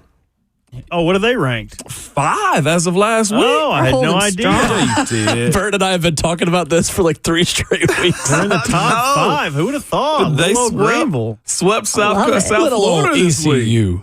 See you, Burt. They just snapped their 10-game win streak last night. The head coach was actually pretty upset because Alabama was in a similar situation, food poisoning against USF. They delayed the Saturday game to make it a doubleheader Sunday. They lost the second of the doubleheader on a last pitch. It was 1 run down and couldn't get it done. But go Pirates. The Vols have won 7 in a row against Vanderbilt. Got to go back to April 18th, 2021, the last time Vanderbilt beat Tennessee in baseball. Yep.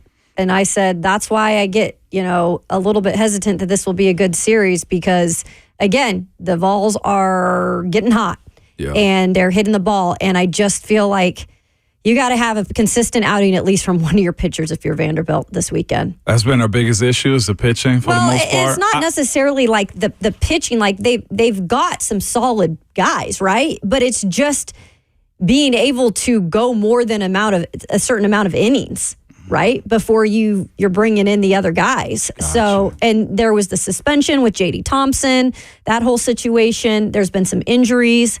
So it's just been inconsistent. And then if your bats aren't going, like if you're going up against a team like Georgia or Vols and your bats aren't being able to produce, like you can't just win with 3 runs. Yeah, Vanderbilt 8th in the SEC with a 4.89 ERA this year. Tennessee ranking 2nd with a 3.84, despite the fact that Franklin, Tennessee native A.J. Russell, their Friday night starter, has essentially not been available all season. Tennessee leading the SEC in batting average with a 324 team batting average. Jeez. and this is their second sweep, Kayla, within like the last 2 months. Got swept by you're A&M, right. Vandy, that is, Absolutely. and also got swept by Georgia Yeah. also. And they don't have And a Mississippi cupcake on State Tuesday came here and either. won the series Yeah. just the week before last. Yeah. You can't have that happen either. Do not. They got a good tune-up on Tuesday if the rain holds Louisville. off against Louisville here at home, too. But It's a rivalry. It is. Yeah, it's a great rivalry. But this Tennessee Vandy, it's back to the topic at hand. Yeah. Should be packed out. I know it will be packed out, and there will be a lot of emotion. I expect I'm a excited. lot of fight out of Vandy, just because, of course, we're talking about a team that's pretty much ruled Tennessee and most of the SEC when it comes down In to the baseball past. more consistently. As far as the winning and the expectation of what Vanderbilt's supposed to be like, Coach Corbin's one heck of a coach. It's a matter of how he turns this thing around, and you look at just where the Vols are too. Again, go to Kentucky, win on a big field. They say you can't win the series on a big field. They do exactly just that by hitting home run after home run. You go and play against others that are supposed to be better, and you wait for A&M to fall. You wait for Arkansas to fall. That's essentially what they are. But Vandy being 11-13 in SEC play is not okay. And not just that, Vols end up sweeping LSU too. I can go on and on and on. Yeah, and about LSU's this a one. little down this year, but they've come back towards the end of the season, kind of flexing a little bit, right? And look, when it comes down to it, you got to perform in the postseason. You've got to get to the World Series, and you know the ultimate goal for Tennessee is carrying that trophy back home. 5 run rule wins at SEC play now for Tennessee. 7 straight SEC series wins, and a chance that they will be the consensus number 1 team in the country. With A&M and Arkansas both losing series. Tennessee 1 game back of first place Kentucky in the SEC. Who they won the series against? That's crazy. That's correct. Kentucky, who's now lost 2 of the 3 last series, but they started so well and swept so many teams that Tennessee's only a game back. That's cute, Kentucky. That's cute. 615-737-1045. Coming up, still no update on the Tyler Boyd sweepstakes. We'll give you what Jeremy Fowler told us on Friday. And look at the team that worries you the most for Tyler Boyd's services as it pertains to the Tennessee Titans. Coming up next.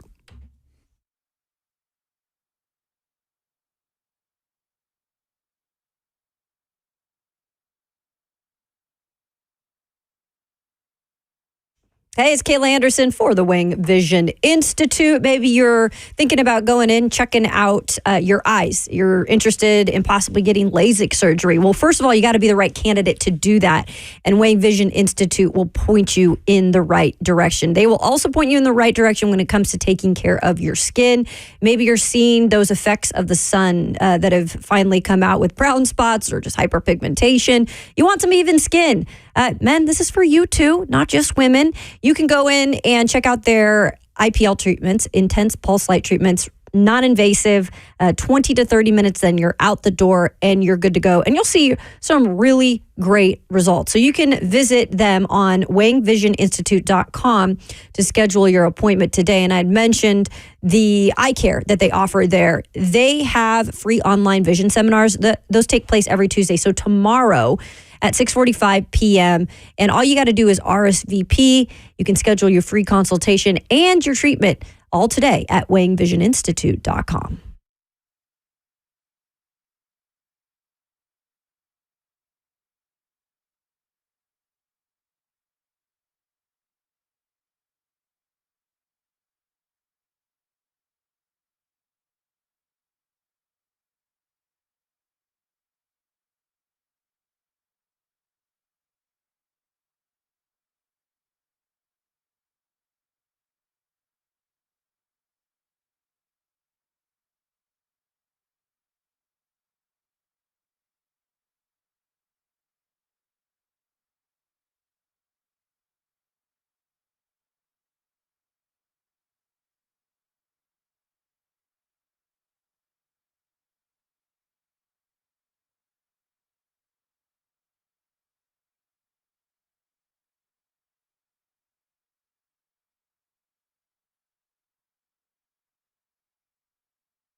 What's going on? 8 o'clock. Good morning from the 104.5 The Zone Studios. I am Robert Walsh. Chargers bringing in yet another wide receiver for a visit. This time, former Packer and Chief Marquez Valdez-Scantling. MVS was released earlier in the offseason after posting 21 catches, 315 yards, and 1 touchdown for the Chiefs last season. The Chargers signed DJ Chark to a one-year deal just last week. In the NBA, Cavs take Game 7 against the Magic, 106-94. Donovan Mitchell finishing with 39 points, 9 rebounds, and 5 assists. Cavs move on to the next round and face the number 1 seeded Celtics on Tuesday night. But the second round begins tonight at 6:30 with the Pacers and the Knicks, followed by Anthony Edwards and the Timberwolves taking on the reigning champions, the Denver Nuggets, at 9 o'clock. Big thank you to everyone who helped make the live install this weekend a huge success. If you could not attend, make sure you check out the 104.5 The Zone YouTube channel. Should be uploaded sometime this week. For all your foundation repair and waterproofing needs, visit USSTN.com. Breaking news at once on your home for the Titans and the Vols. This is 104.5 The Zone.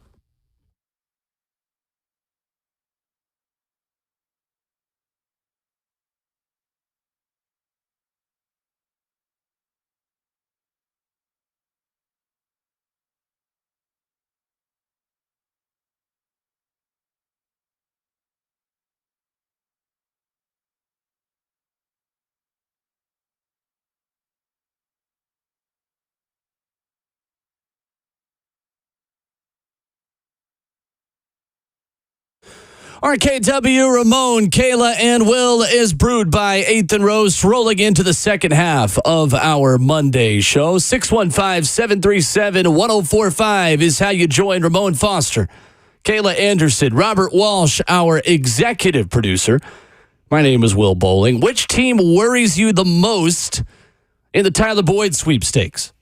You just heard Bert tell you a moment ago that one of the teams in the market for his services is visiting with another wide receiver today. And that is the Los Angeles Chargers, who are meeting with Chiefs wide receiver Marquez Valdez-Scantling today. Which team worries you the most for Tyler Boyd? Or are you confident that he's a Tennessee Titan? What worries me the most is what we talked about, I think, in the 6 or 7 o'clock hour, is Patrick Mahomes and the Kansas City Chiefs. Again, it's hard to say who's going to win a championship, but it's easy to say Patrick Mahomes will at least be in the mix.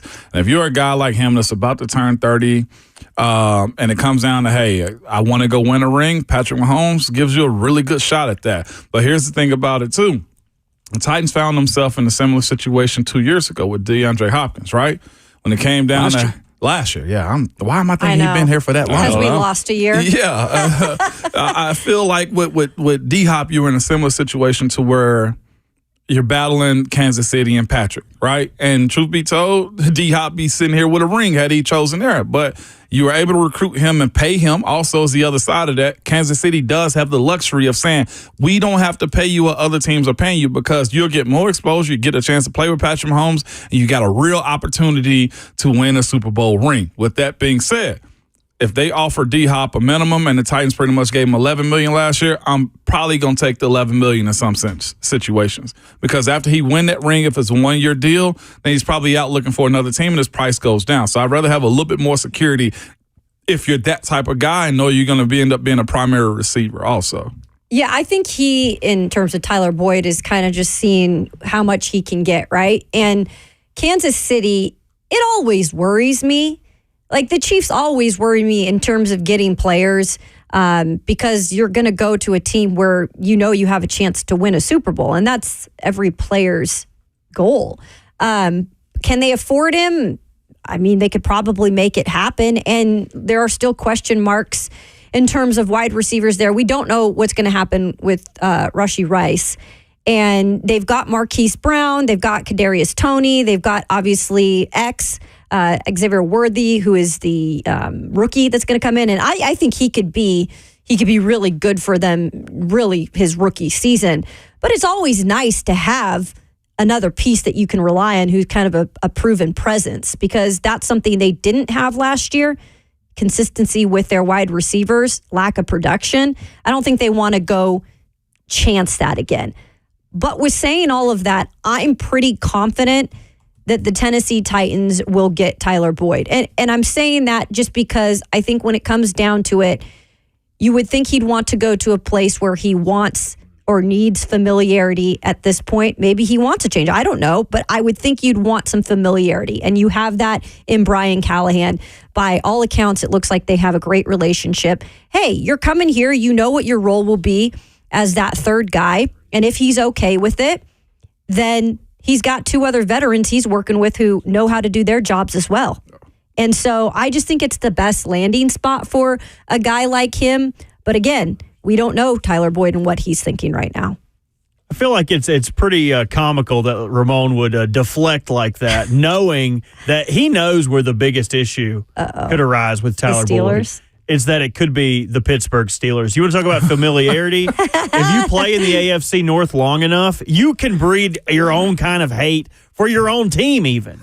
So I wonder if he came in, he visited the Steelers earlier this offseason, and the money was not what he was looking for, but I could understand him wanting to play for Mike T. Sure. I could understand him wanting to come in and be a strong physical slot for a team that likes to play strong physical football. But I wonder what you think, Ramon. Or are you trying to cover for your boys? No, I'm not covering on my boys. He's a hometown guy. Right? Penn Hills. He went to Pitt also. He's very familiar with what the Steelers are all about. It again boils down to, does he want to play for his hometown, i.e. Pittsburgh, or does he want to go chase another bag or chase a ring? Right now, Pittsburgh's not in a position, in my opinion, to be chasing a ring. Or play for your old coach. Or play for your old coach in Brian Callahan. And the thing about this, though, is too, Bert, you bring it up as far as AFC North versus AFC North, is this. Does he want to go up against the Cincinnati team 2 times a year? Does he also still want to be going up against Baltimore and Cleveland? I think the defenses in the North are a little bit different right now as the AFC South continues to grow. I think what Houston's doing, what the Titans have done, what Jacksonville has in place also, and we see the additions that the Colts have made. I think there's a little bit better opportunity for a guy like him to still get his numbers as these teams are somewhat still growing and getting a little bit better. Those are the questions you got to ask yourself. And I think it's also this, too. The Steelers have somewhat said because of the money, they were out. But, of course, we know this. Most teams lie. And this is recruiting for a guy like him. I think it's between the Titans and I think it's between Kansas City. And it does boil down to where he thinks he's going to have his most important role and his ability to win and somewhat get a little bit of a bag.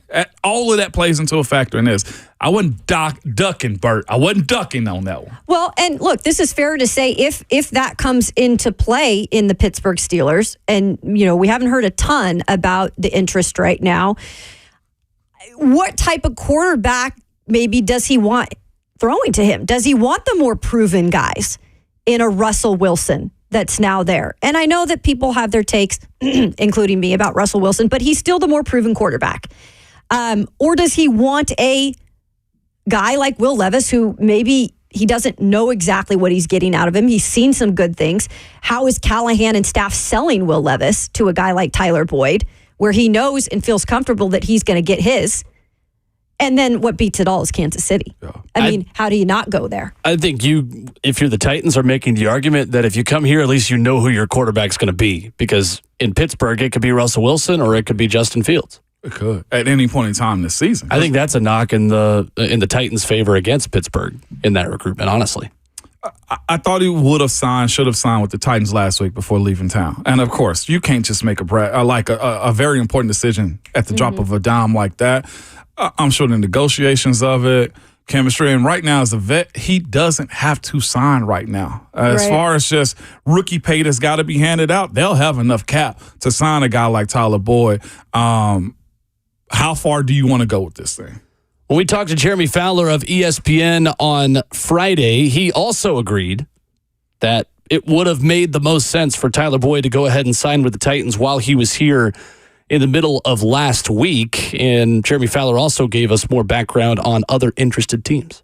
So he was there yesterday. I checked in and I was told the meeting went really well. Obviously he's got a lot of familiarity with Brian Callahan and that system. And I don't think it graduated to where they were, hammering out a contract and getting to the finish line at all. But it sounds like that's still a possibility and it went really well. And, I thought the Titans were going to try to close it while he was there, but it sounds like it didn't happen. Doesn't mean, they can't circle back in the next 24 hours. And it does look like the sort of secondary receiver market is going to heat up a little bit because you have DJ Chark signing with the Chargers. They were talking to several receivers, and we're going to sign somebody. Odell Beckham, I still think he ends up in Miami. So you're going to see some dominoes start to fall a little bit. Jeremy Fowler of ESPN, our guest. Jeremy, who else, in your opinion, is still in the mix for Tyler Boyd besides the Titans? Well, there's not a lot of teams interested. It just depends on what the price point is and how much teams are willing to spend. It's funny, he's been linked to Pittsburgh a lot, probably because he's from Pittsburgh and they have a need at receiver. There really hasn't been anything that's heated up there, though, as far as any sort of contract talks or even phone calls of interest. So I'd be a little surprised at Pittsburgh. Kansas City's a team that I could still see adding a piece and could get involved with Tyler Boyd because of the need they have there suddenly with Rashee Rice is going to probably miss some time here due to a looming NFL suspension with his off-the-field issues. So, I could see the Chiefs getting involved there, and then there'll be others too. I mean, there's a lot of need for a good player like that. That was Jeremy Fowler with us on Friday. He said that about Odell Beckham, and then an hour later when the show ended, Odell Beckham did sign with the Dolphins. Yeah, I was like, boom. Yeah, it was. When it comes down to Kansas City, I think they do have the luxury of saying, we're going to pay you less because there's a road paved to gold down the street. Down the way if you really want to battle with us. I'm with Jeremy by saying that the earlier he can get in with as fresh and new as this 2024 Tennessee Titans team is, the better it is for him throughout the course of the season. I do think Coach Brian Callahan is savvy enough and got enough veterans on his team, veteran coaches on his team, to where they know how to take care of a guy like him. He knows the offense, so it's not a matter of him knowing it. It's a matter of defining roles in a sense, to where even in day one, you had Calvin really saying he's ready to get with Will Levis to figure out how he's going to throw and what that looks like too. So that's the only issue I have with him not signing this past week. Kyle in Columbia on the phone line, 615-737-1045. What's up, Kyle? Hey, guys. I was just wondering, I know the same thing with D-Hop last year. He was just going for the highest bid, but also wanted to make sure it made sense. I just feel like we can outpay Kansas City by a good $7 million if we had to, just to get him. Plus, we had the edge of the coach. So I don't see any reason he would go there other than the ring, but he hasn't made the kind of money that D-Hop has been making over his career. So, the Titans handing over $11 million, that's got to be money talks, man. What do y'all think about that? Yeah, thanks, Kyle. Kansas City still has some money, to be fair. They've got the 17th most cap space in the NFL. Middle of the road, $15.3 million. I do not think it's in the Titans' best interest to offer $7 million more than what Kansas City is going to offer. Because if Kansas City is offering him $6 or $7 million, hypothetically, in that scenario, there's no point offering Tyler Boyd at this point in his career $13 or $14 million. At some point, the price has got to be the price. And I also wonder how much are they willing to give to one of these safeties that they're possibly going to bring in, because that's been really mum. But maybe they want to pay a Simmons a little more to come in and be the guy here. And so you're not going to give as much possibly to a Tyler Boyd, or at least that much more, $7 million more than the other player. Titans, without their draft class signed, have $30.9 million in cap space, fourth most in the NFL. I'm with them. Money talks. And there is no guarantee on rings is all I ever say in those situations. Coming up next, we'll talk to Teresa Walker of the Associated Press about Tyler Boyd. We will also talk to her about how we remember this Predators team that bowed out of the Stanley Cup playoffs over the weekend. And is UC Saros still on this team when next season begins? Teresa Walker of the AP joins us next.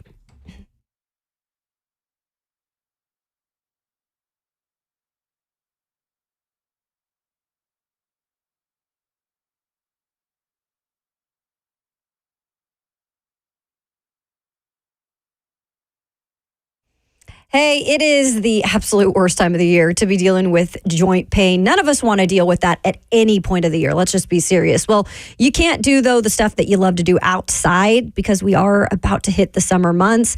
So you want to feel good. Hey, it's Kayla Anderson. Don't let yourself go through these summer months missing out on life. Call QC Kinetics now and find out how they can use biologics from your own body to give new life to your achy joints. QC's regenerative medicine protocols can restore and repair that damaged tissue with no surgery, no steroids, no drugs, and best of all, no downtime. This is the future of medicine. Tens of thousands of QC Kinetics patients around the country are living their best life this year because they simply made the call.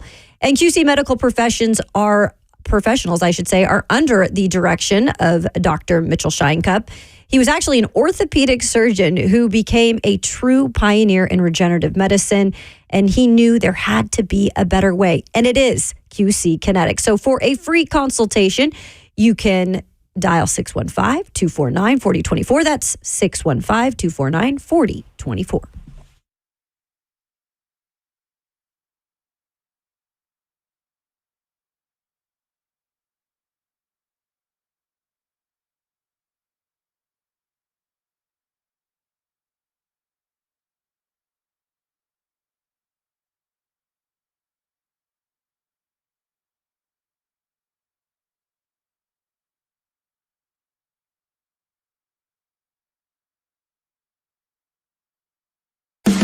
This is your Off the Track Racing Report, brought to you by State Water Heaters. History in the Heartland.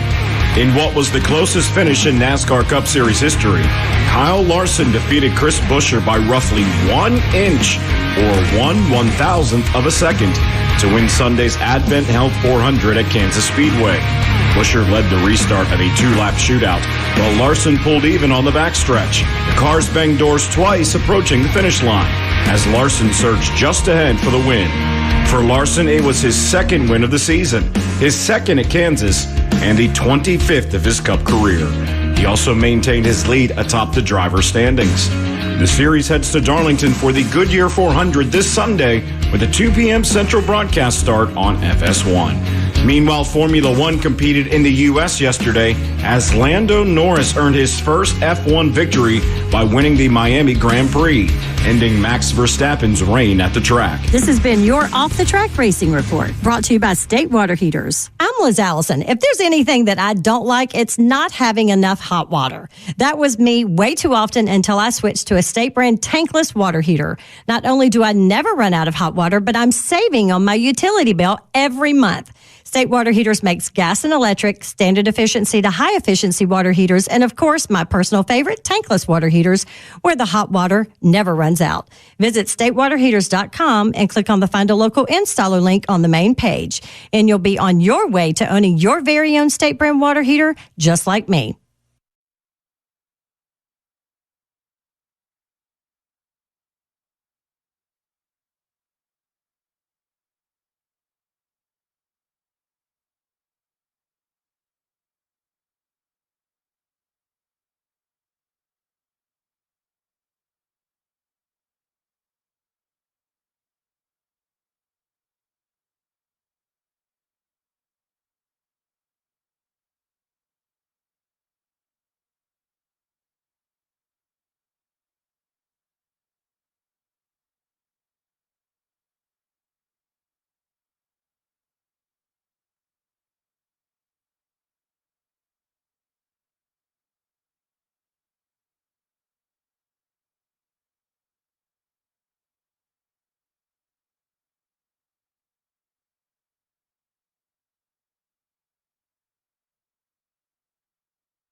Monday morning rolls on Ramon, Kayla, and Will. RKW Brute by 8th and Rose, Ramon Foster, Kayla Anderson. I'm Will Bowling. The Predators head into the offseason over the weekend with a 1-0 loss to the Vancouver Canucks in Game 6 of the first round series. We are joined now by Teresa Walker of the Associated Press, talking about that, talking a little Titans.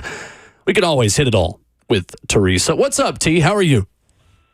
Well, my throat's a little sore. I watched the Tom Brady roast live last night, and it was funny. If you didn't watch it live, go catch it on Netflix. It was something. The only thing that disappointed us, Teresa, was the fact that Mike Vrabel was not in attendance for this roast. I completely agree, because it's like, no offense, but I think that having all of us who covered him for 6 seasons know that he can be funny, and that would have been something. Remember when they had joint practices and Vrabel they swapped the little trophy for a win during the previous season? It seems like they got onto each other off screen. To put that on screen, it would have been good. I don't care who their joke writer would have been. I think Vrabel would have brought it. So, Teresa, talking about this Nashville Predators team, 1-0 loss in Game 6 to Vancouver, 6 straight home playoff losses. How will you remember this reset in year 1 of the Andrew Brunette and Barry Trotz era this season?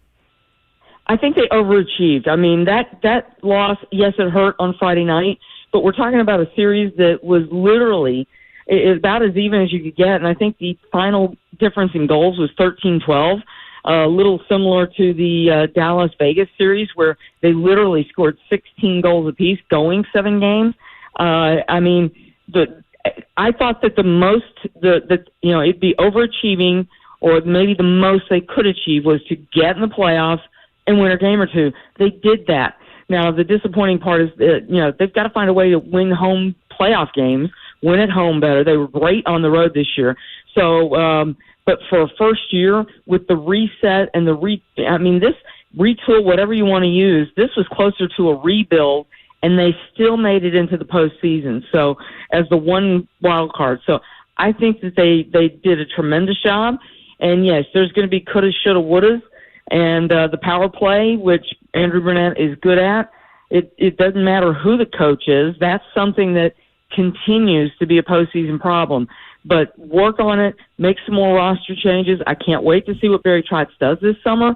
But if they do some tweaking, and if there's a goalie brought up from Milwaukee, I can't wait to see what happens this next season. Teresa Walker of the Associated Press joining us now on RKW. Okay, so speaking of that situation, kind of alluding to the fact that UC Saros possibly not here next season, Teresa, or do you wait one more year to make that move in net? Well, Kayla, he's got one more year left on his contract at $5 million. That is, think about it. If I've got a team and I've got a need for a goalie, that's somebody I'm looking at, because while the numbers may not have been great during this postseason, he is a big reason why they had the franchise record point streak. It's why this series was so tough. Yes, you can look at Vancouver playing 3 different goalies and a rookie getting 2 decisive wins, including a shutout in the game winner, which, by the way, I can't be the only one. Friday night reminded me a lot in both how the fans seemed to be on their feet the whole game, the loud, the intensity, and on the ice. It felt a lot like Game 6 of 2017, the Cup final. The energy was back in that building. And it had been a while, okay? Let's not forget. Didn't make the playoffs last year, swept the year before, but it feels like that's an area that is ripe for potential change, because, yes, you've got Askarov in Milwaukee doing, if you saw the highlight, your guy takes his stick away, and when he comes back near him, he just chucks him, behind the net. And, yes, it's a penalty, but I like the feistiness we see Askarov play with. And, no offense, he's taller than UC Saros and gives you more size in net, which can be a help at this level. No offense to UC Saros. Played a nice series, but he is as shoppable as he will get. Why wait to the trade deadline? I won't be surprised if something happens the week of the NHL draft at the end of June. And look, Teresa, as much as UC Saros has been a really good player for the Preds, when it comes down to it, winning games in the playoffs is the ultimate goal. And having a solid goaltender helps a lot of these teams that make it that far. And he just, hasn't been able to necessarily do that, whether we can put it all on him or not. When it comes to adding a piece or two, what does this team need to do to get some more production from maybe the second line? Because we saw the first line in the regular season really work well together, but it wasn't so productive when the postseason hit. Well, the thing is, in the postseason, it's easier to shut down the one or two guys that you need to shut down. I mean, Roman Josi and Philip Forsberg did what they could, but those two guys did not do in the playoffs what we saw them do all season long, right?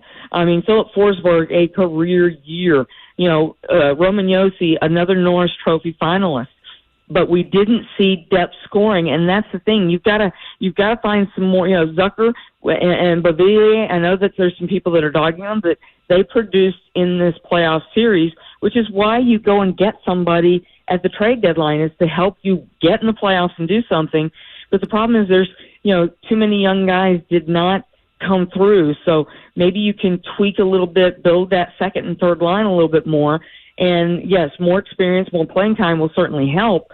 But that's where they've got to get extra scoring, because you cannot win.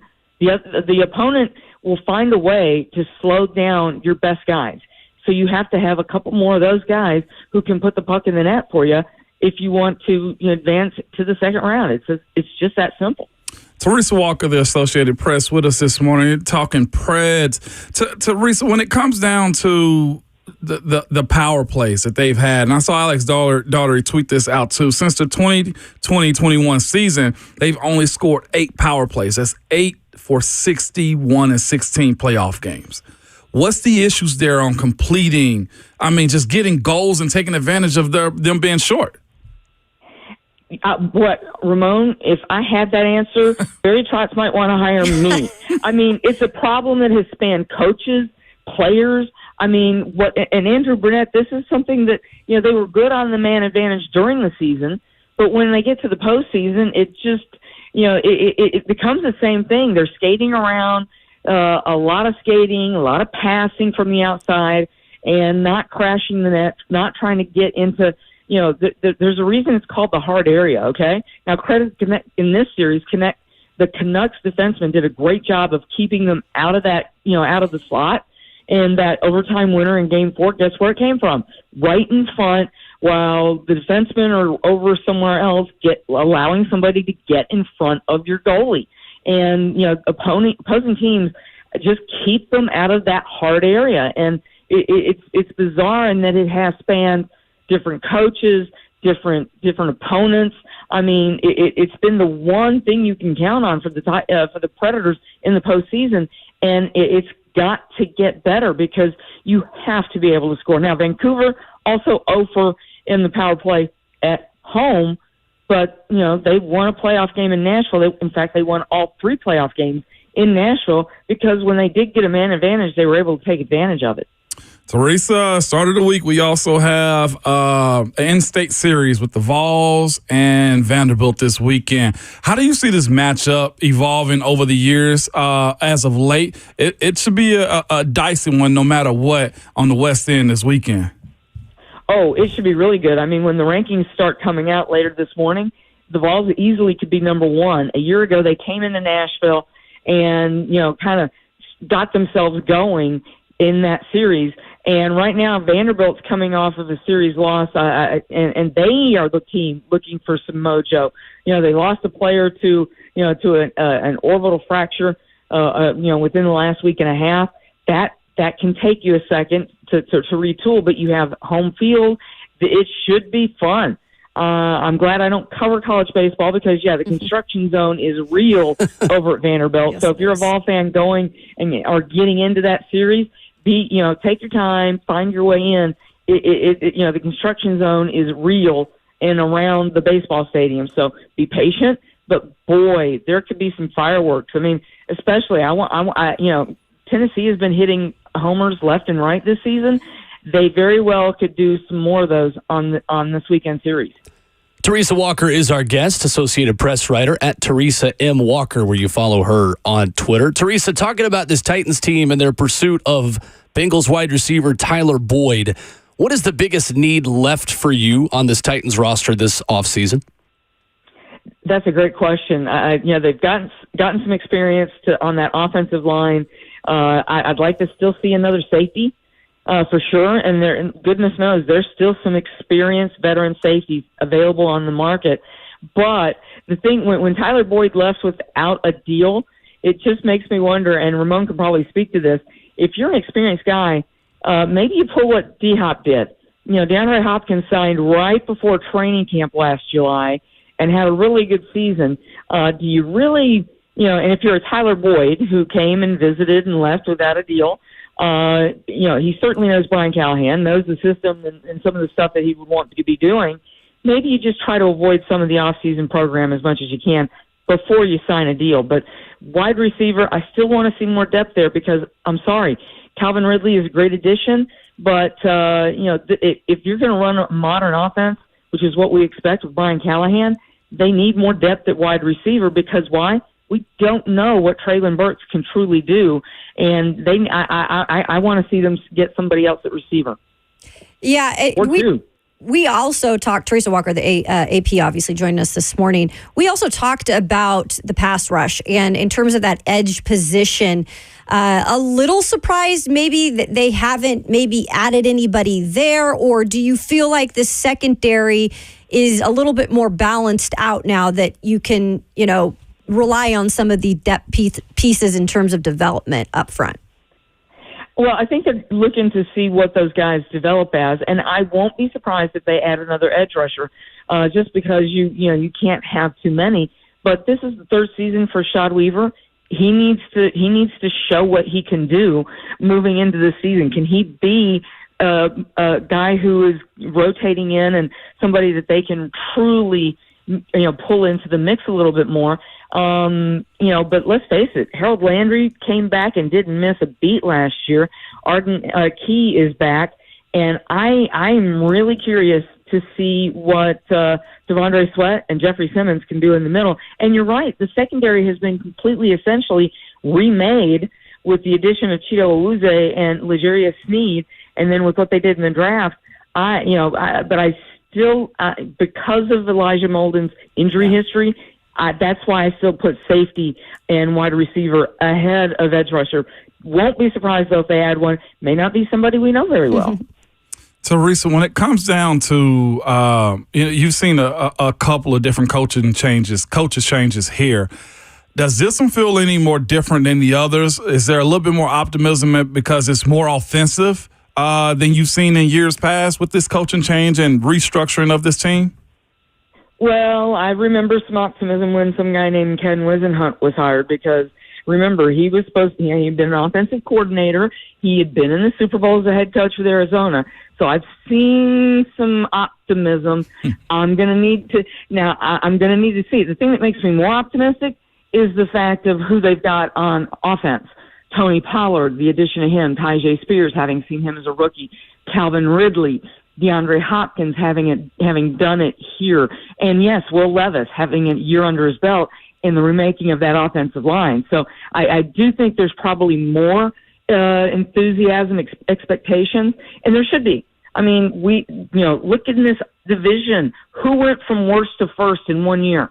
It can be done. It's the NFL. It is done almost every single season where a team goes from last in the division, which the Titans were, to first in the division, which is exactly what the Houston Texans did a year ago. You can be rewarded quickly for the right decisions and having the right coach and having the right approach. So with offensive coach and the personnel that they've added and have, I think we might have the most optimism that we've had to this point. But it still comes down to proving it on the field. Teresa Walker everywhere, covering all things sports in the state of Tennessee at Teresa M. Walker, where you follow her. Nobody works harder than T. Teresa, thank you as always for the time. We appreciate it. My pleasure. Thank y'all. Thanks, Steve. All right, there she is. Teresa Walker talking Preds, talking Titans, a little bit of baseball and construction. Here on the show this morning. And she's right. Please have a game plan because I still get lost going to games there, and I get there an hour ahead of time. Yeah. So it's definitely buy yourself some time. Yeah. You're in town going to that game, that series this weekend. Should we play the Price is Right on tickets for Tennessee Vanderbilt now that Tennessee's ranked number 1 in the country officially? I've looked already. So have you? I have. Which website did you use? We'll give a free shout out. Which Ticketmaster. So And Ticketmaster Vivid is the most expensive one. Okay, there you go. Yeah. I think it's like $212 in section D or BB. is that the It's $239 on the visitor side dugout, and I think on Vanderbilt side it's like $320 a ticket. So for Friday night, you can get a ticket for the low price of $54. In the outfield, 1 ticket in the outfield in row Q. I didn't look out there. You didn't look out in the outfield? he's not sitting in the outfield. I have before. It gets rowdy in the outfield. Does it? Yeah, it does. You gotta have those box seats. I sat in the outfield 2 years ago for when Tennessee finished the sweep over Vanderbilt. Yeah. If Ramon was in the outfield, it would be box seats because he would be boxing the people around him. Doggone right, right. bro. Give me my leg room. I pay for this seat and leg room, okay? So if you want to be, I guess, not in the outfield, the cheapest ticket for Friday What would section? be in BB, which is down the first base side, for the low price of $159. Where do you see that price at? That would be on Vivid Seats. Look, he's This a, is Friday night. he's a, Oh, a Friday. deal I guy checked over here. Saturday. Yeah, Saturday's going to be the Saturday, most yeah. expensive. Okay, yeah, I checked Saturday. And Jim freaking Nance, yes, you can still see from the parking garage if you're at the top. So you can. You can. Yeah, a lot of people go up there and watch it from there. In right field. Is there a charge? No? What? Yeah, I don't. Can you see the whole field? Yeah. Really? Yeah. Interesting. I mean, it's far away, but you got a bird's eye view. If you want to get that angle, Ramon, just go in the outfield. I mean, you could go barbecue up there. Because and you don't could have a to little take party. sunscreen if you sit in the outfield because your legs being exposed like that wearing shorts. You're going to be just fine.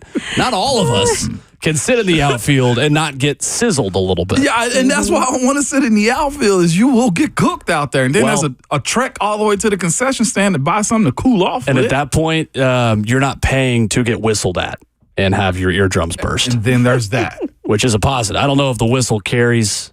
Actually, no. There are dogs in other countries that are probably howling when the whistler starts. Well, you just go to Athens. 68 degrees on Friday, too. 637-1045. Coming up, there are concession prices at an event in the U.S. over the weekend that are crazier than anything that I have ever seen in sports. And that's next.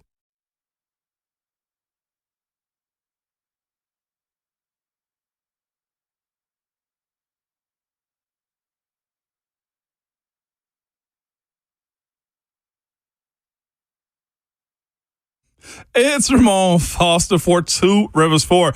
Two Rivers Ford is having a free family event this Saturday, y'all, from 9 to noon to kick off Police Week, okay? It's called Blue and You, and it's a chance to engage with local law enforcement and first responders. Bert, I'm supposed to be going on that ride along, man. We got to make that happen, by the way, speaking of that. But that's neither here nor there. So bring the kids and meet and mingle with dedicated officers who work around the clock to keep our community safe. You can explore inside of a police car, check out the tools of the trade, okay, and get to know our first responders. There will be free items for the kids from the Mount Juliet Police Department, from free Chick-fil-A biscuits while supplies last from Chick-fil-A. Providence Plus A, chance to win a great door prizes like free oil changes, tickets to Holiday World, and more. So show your support and kick off Police Week with Blue and You this Saturday, May 11, from 9 to noon at Two Rivers Ford, 76 Belinda Pike and Mount Juliet.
So over the weekend, if you were at the Hard Rock Beach Club in Miami, you might not like what you see when you check your bank account to start the new week. It's RKW, Ramon, Kayla, and Will, 615-737-1045. Ramon Foster, Kayla Anderson, Will Bowling. So this went viral over the weekend. Ryan Ellis is a NASCAR driver and tweeted this out, I believe, on Friday. These are Hard Rock Bites at the Hard Rock Beach Club, the Formula One race in Miami over the weekend. Shout out McLaren's Lando Norris getting his first career win yesterday. For $210, you can get a platter of chicken tenders, a ribeye quesadilla, and some sliders. For $180, you can get nachos. 1 ounce of caviar is going to run you $400. A fruit refresher. This is a bowl of fruit consisting of coconut, watermelon, stone fruit, don't know what that is, and pink pineapple. $190. This is officially the most expensive concessions I have ever seen. I've never in my life seen coconut in a fruit salad. I'm just going to throw that out there, number one, okay? That's what you start with here? Not the fact that a lobster He's like, I roll have paid that much, is going to run you $280 and a bottle of water is $25? I'm more appalled at the bottle list, though. Like, I'm thrown off by the bottle list.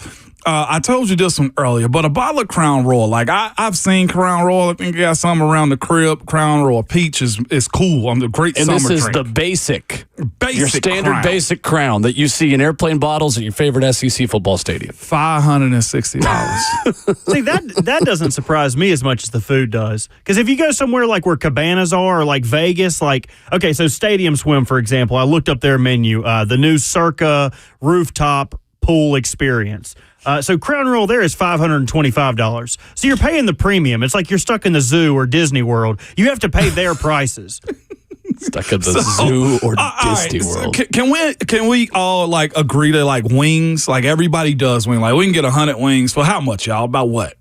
And if we're doing a party, 50 wings, 100 wings, $75. Yeah, that sounds maybe a little bit more. I think Wingstop had a deal during the NFL playoffs. You could get 20 wings, boneless, and a fry for $20. $20. That's a heck That of a was deal during right the NFL there. playoffs that I had partook in.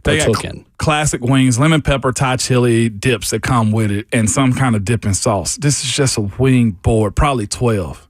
$190. Like 12. That's the thing. How many are we? How big? How much? Like, Kayla, that's what I'm matter. curious. Don't even matter at this point right here. You feel me? Like what? This is a menu that's available to everybody. So like you can walk up to it and order it. Like just when you think you're doing good in life, just when it's moments like this. But we didn't even talk about the price of admission to this thing. Yeah, did anybody got the tickets for that? I mean, goodness. I would venture to guess that's why the food price is so high, is because the barrier of entry is also very high. For the Hard Rock Club, yeah. This was not just like your standard basic tickets. Like this is not just your normal concession area. Can I let me throw another one at you, okay? Hit me. We all have consumed Jack Daniels and some it's local Tennessee product, right? Of course. Sure. Bottle service or not, Bert. Bottle service or not, Jack Daniels standard number 7 Tennessee whiskey, $560.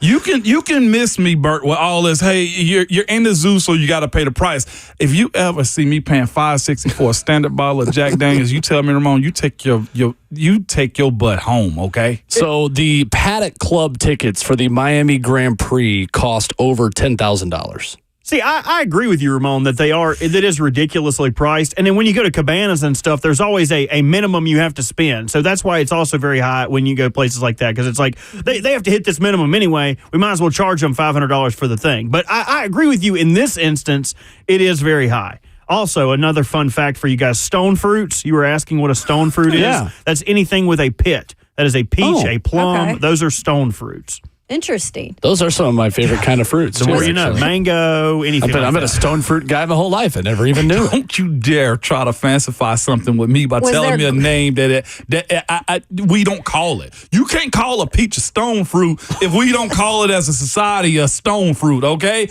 Don't trick me into buying this. In botany, they're called drupes, D-R-U-P-E. Oh, okay. It's called a peach or a plum. It's that simple. Well, it's not fancy enough though for charging $150+ for a fruit bowl. That's right. When you feel like you're doing right in life. Bottle of Tito's, $560. Uncle thank Tito. I'll just shove little bottles in my bra. What are we doing Buckets here? of beers, 5 Miller Lights, $55. 5 Heinekens, $60. 5 cases, you mean?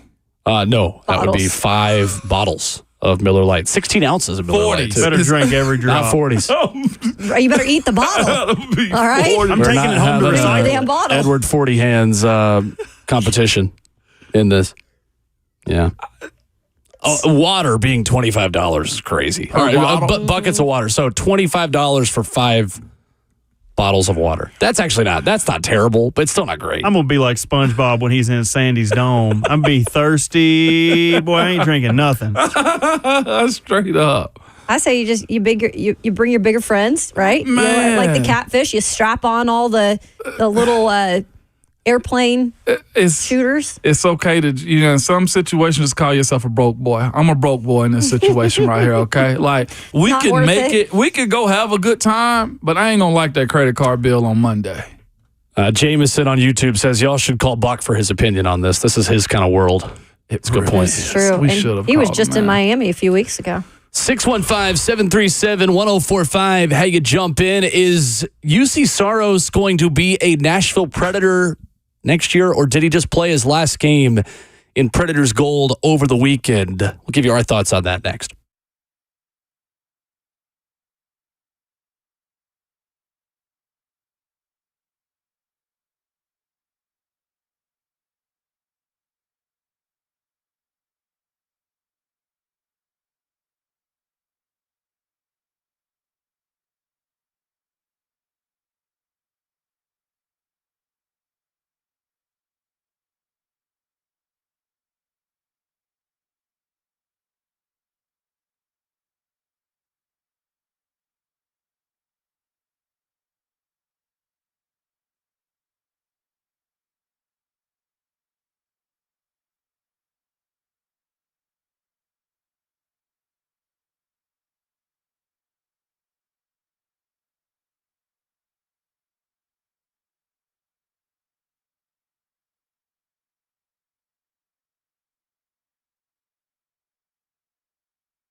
What's going on? 9 o'clock. Good morning from the 104.5 The Zone Studios. I'm Robert Walsh. Chargers bringing in yet another wide receiver for a visit. This time, former Packer and Chief Marquez Valdez-Scantling, MVS, released earlier in the offseason after posting 21 catches, 315 yards, and 1 touchdown for the Kansas City Chiefs. Chargers also signed wide receiver DJ Chark just a week ago to a 1-year deal. In the NBA, Cavs take Game 7 against the Magic 106-94. Donovan Mitchell finishing 39 points, 9 rebounds, 5 assists. Cavs move on to the next round to face the number 1 seeded Celtics on Tuesday night. Second round begins tonight, though, at 6:30 with the Pacers and Knicks, followed by Anthony Edwards and the Timberwolves taking on the reigning NBA champions, the Denver Nuggets, at 9 o'clock. And thank you to everyone who helped make the live install this over the weekend a huge success. If you couldn't attend, it should be uploaded to the 104.5 The Zone YouTube sometime this week. Make sure you like and subscribe for all your foundation repair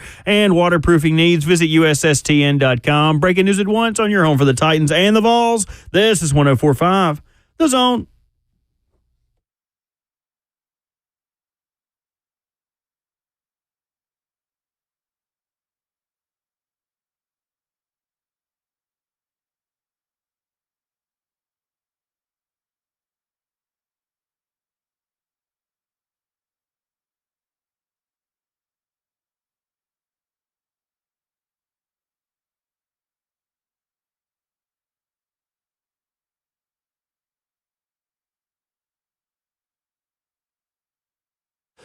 Hour number 4 here already on a Monday morning edition of Ramon, Kayla, and Will. And RKW is brewed by 8th and Roast.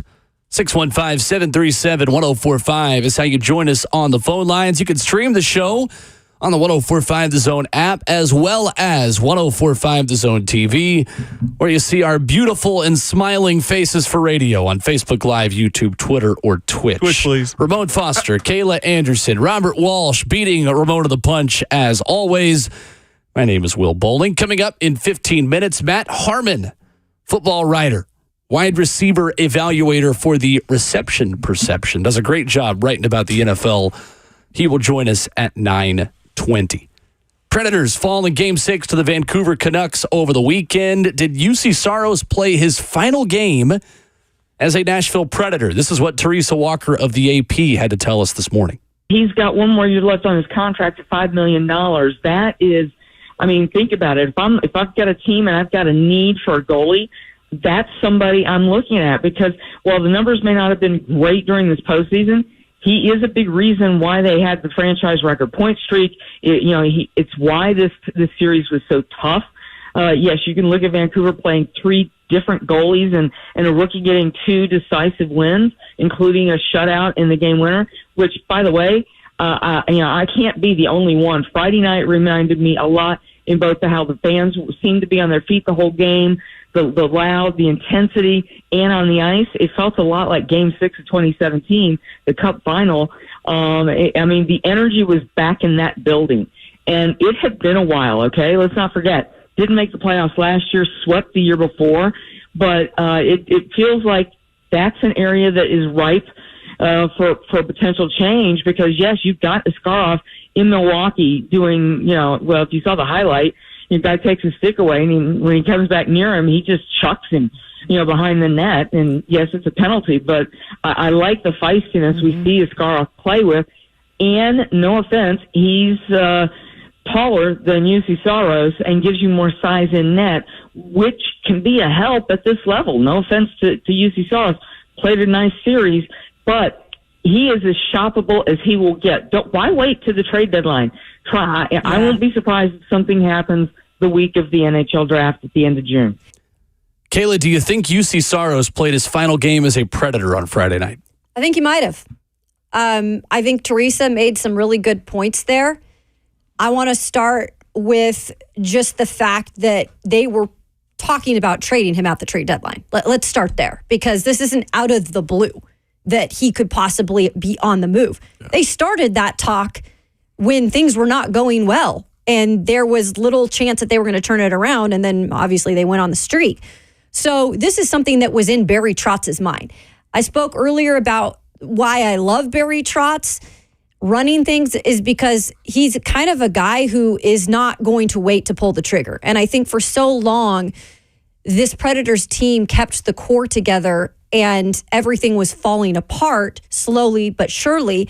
And it's kind of like you dug yourself in a hole because you couldn't make the moves maybe you were supposed to make earlier on. When the core, you could already see it disintegrating. So I think what you like about the situation is if they really truly feel like this is moving on from UC, I think they're going to pull the trigger. And I think you do it also while he has trade value. And UC Saros still has trade value. And you've got this guy that's up and coming. Heck yeah, you've got a team that you've pushed the reset button on and you pretty much overachieved this year. And now I love the point about a bigger goalie, and nothing to take away from UC Saros because he is a heck of a goalie. But sometimes having a guy that fills out the net a little bit more like they did in Pekka Rinne, and you know the career he had here, that's possibly something you want to just pull the trigger on now and say, hey, let's start the young man. When did the fall off start? Not even a fall off. When did we start seeing a little bit of, just some piercings in the armor a little bit? How long has this been going on? Yes, with Saros, yes. I would say, honestly, when he took over full time, because he was always so good when Pekka was here. It was like the two complemented each other so well. Because Pekka was kind of on the end of his career path, but still a really good goalie. And Pekka was teaching him all that he needed to know to be a pro, so that when UC came in times for Pekka, he was really good. But it's almost like once they took Pekka away, UC has been good. Now, I am not trying to say UC Saros has not been a good goalie, but it's just different when he's been there full time. You just haven't seen the consistency. He's started off a little bit down and then come back towards the end of the season. You really got to have a little more consistency with your goalie. But I'm just saying, especially in the playoffs, it just hasn't been there. And at some point, if you have somebody in the waiting that you think is the next guy, why don't you move on when you still get value for who's the guy in net now? So the last 3 years, in 2020 to 2021, UC Saros was 6th in voting for the Vezina, which is best goaltender. In 2022, he was 3rd in voting for the Vezina, was a finalist, and then last year he was 4th.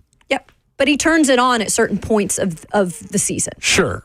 The playoff record is its own thing, right? He's not been great in the playoffs. 5-11, 2-4 this year in the playoffs. 108 saves on 120 shots. So the 12 goals Vancouver did score in this series.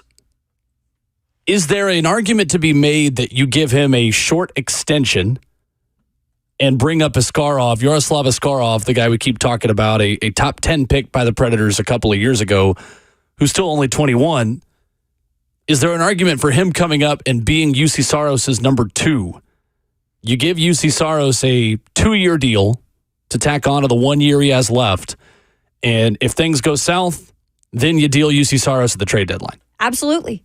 I think you always have to have a plan. Kevin Lankinen only signed a 1-year deal here in Nashville. His deal's up. I mean, he was okay. I mean, he wasn't bad. But I think if you maybe have a little bit of security in the situation you just described, Will, I don't think that's a bad plan. You saw how Pekka Rinne kind of brought UC Saros in. Now, that was a different relationship because they're both from the same place and they shared interest in that way. But I think there's nothing wrong with kind of having a backup plan. And if UC Saros can't get the job done or he's struggling at points, you can pretty much put the young gun in. And that puts pressure on UC and could make UC better in ways too. So that's not a bad plan. Now, you could eventually lose trade value in UC if he doesn't perform. Sure. But I'd say that's a plan I'd go for. And I think you could still get a lot for him at the deadline. What you definitely lose is the ability to take that $5 million on his contract for this season and reinvest that around the roster immediately. And take a run at things. I think the difficult thing with Yaroslav Askarov is he is 21 years old, and for a goaltender, that is still so young. Mm-hmm. So young. Pekka Rinne did not break through until 2008, 2009 when he played 49, or he started 49 games. He was 26 when he broke through. UC Saros is still right in the middle of the prime of his career as well. If this team really feels like it overachieved this year, it has some exciting young players that can make a run and get hot in the manner that they did to finish the season this year, you now have a much lower floor if you have a 21-year-old goaltender behind a lot of those young players. And for me, I think the smarter move for the Predators to make is to let Askarov play 20 to 30 games next year as UC Saros is number 2. I know that it is best for a 22-year-old goalie to still be playing every day in Milwaukee and still be getting those additional opportunities. I'm not a hockey expert, but it feels kind of like a pitcher, right? You want a pitcher in the minor leagues to be starting every 5th day, not sitting in the bullpen where he's only getting an inning or two at a time at the big league level in order to continue his development. But I think having Askarov as an option next year behind an extended UC Saros that is still going to get you a ton of value from a desperate contender at the trade deadline next year, if you feel like you want to go that route, is the safer option. But like Kayla said, Barry Trotz has not made a career on a lot of safe things. I mean, he was aggressive in the way he rebuilt this team in year 1, and it would not surprise me if Friday was the curtain call for UC. That's what I was wondering. Could you go in a tandem, a 1-2? And that may make the most sense, Will, but that on-road experience and that day-to-day practice schedule, too, could probably help speed up his process as far as getting a young fella in the net. It's a good place to be is where I'm at with it, too. Again, you overdid this year, overachieved a little bit this year, and considering it was supposed to be a rebuild, and then they string off a streak of games, it just fell flat at the wrong time. And if you think Saros was one of the bigger issues and why they're going home, then at some point you do got to start knocking at that door. If you think a guy's pro enough, then you put him out there. It's fascinating that in other sports we take time with them. In hockey, you're saying it's 26 years old when certain guys get their break. Baseball, they wait till they're 26. I think the Phillies last night had a pitcher debut, and he's 31. But in football, we're about to throw J.C. Latham out there. Peter Skoronsky got thrown out there. What makes it so much more different for a 21-year-old, goalie as opposed to a 21-year-old left tackle? And that's the thing, though. The hockey is a young man's game. Believe it or not, it is a young man's game. And a lot of these top-ranked guys that they draft, they do get right in. Okay. So maybe if that's the thing, they think this guy should get right in because that's a top prospect of theirs, then why not just pull the trigger, right? Feed him to the fire. Yeah, Yaroslav Askarov from 2000 to 2022, 14 goaltenders were selected in the first round of the NFL draft or NHL draft, and Askarov was number 14. Yep. At that point. So not something that happens a ton. You take a goalie in the first round, and a lot is placed on that young man's shoulders. No doubt about it. Coming up next, we're going to talk some NFL football, some Titans football from a different perspective. Matt Harmon does a great job covering wide receivers. Reception perception. That is his methodology for wide receiver evaluation. We'll talk about Calvin Ridley. We'll talk about DeAndre Hopkins. Talk about the addition that Tyler Boyd and the impact he could have on the Titans team. Matt Harmon joins us next.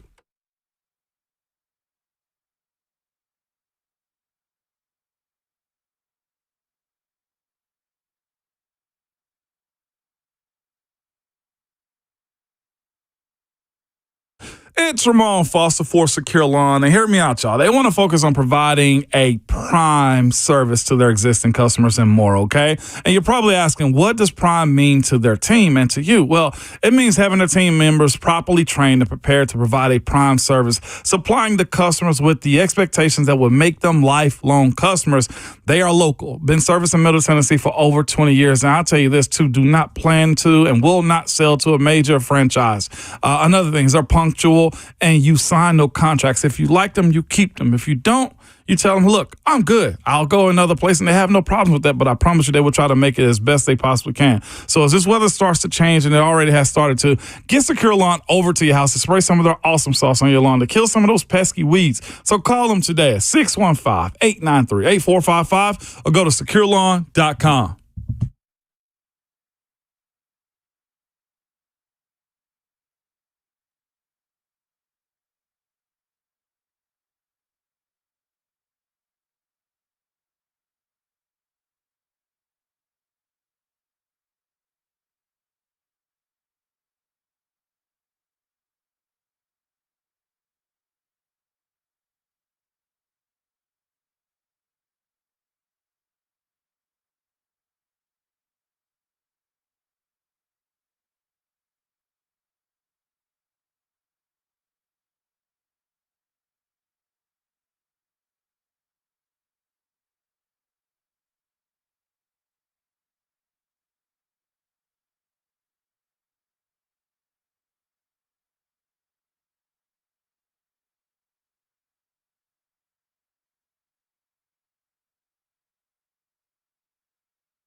Talking Titans here in hour number 4 of RKW. Ramon, Kayla, and Will with Ramon Foster and Kayla Anderson. I'm Will Bowling.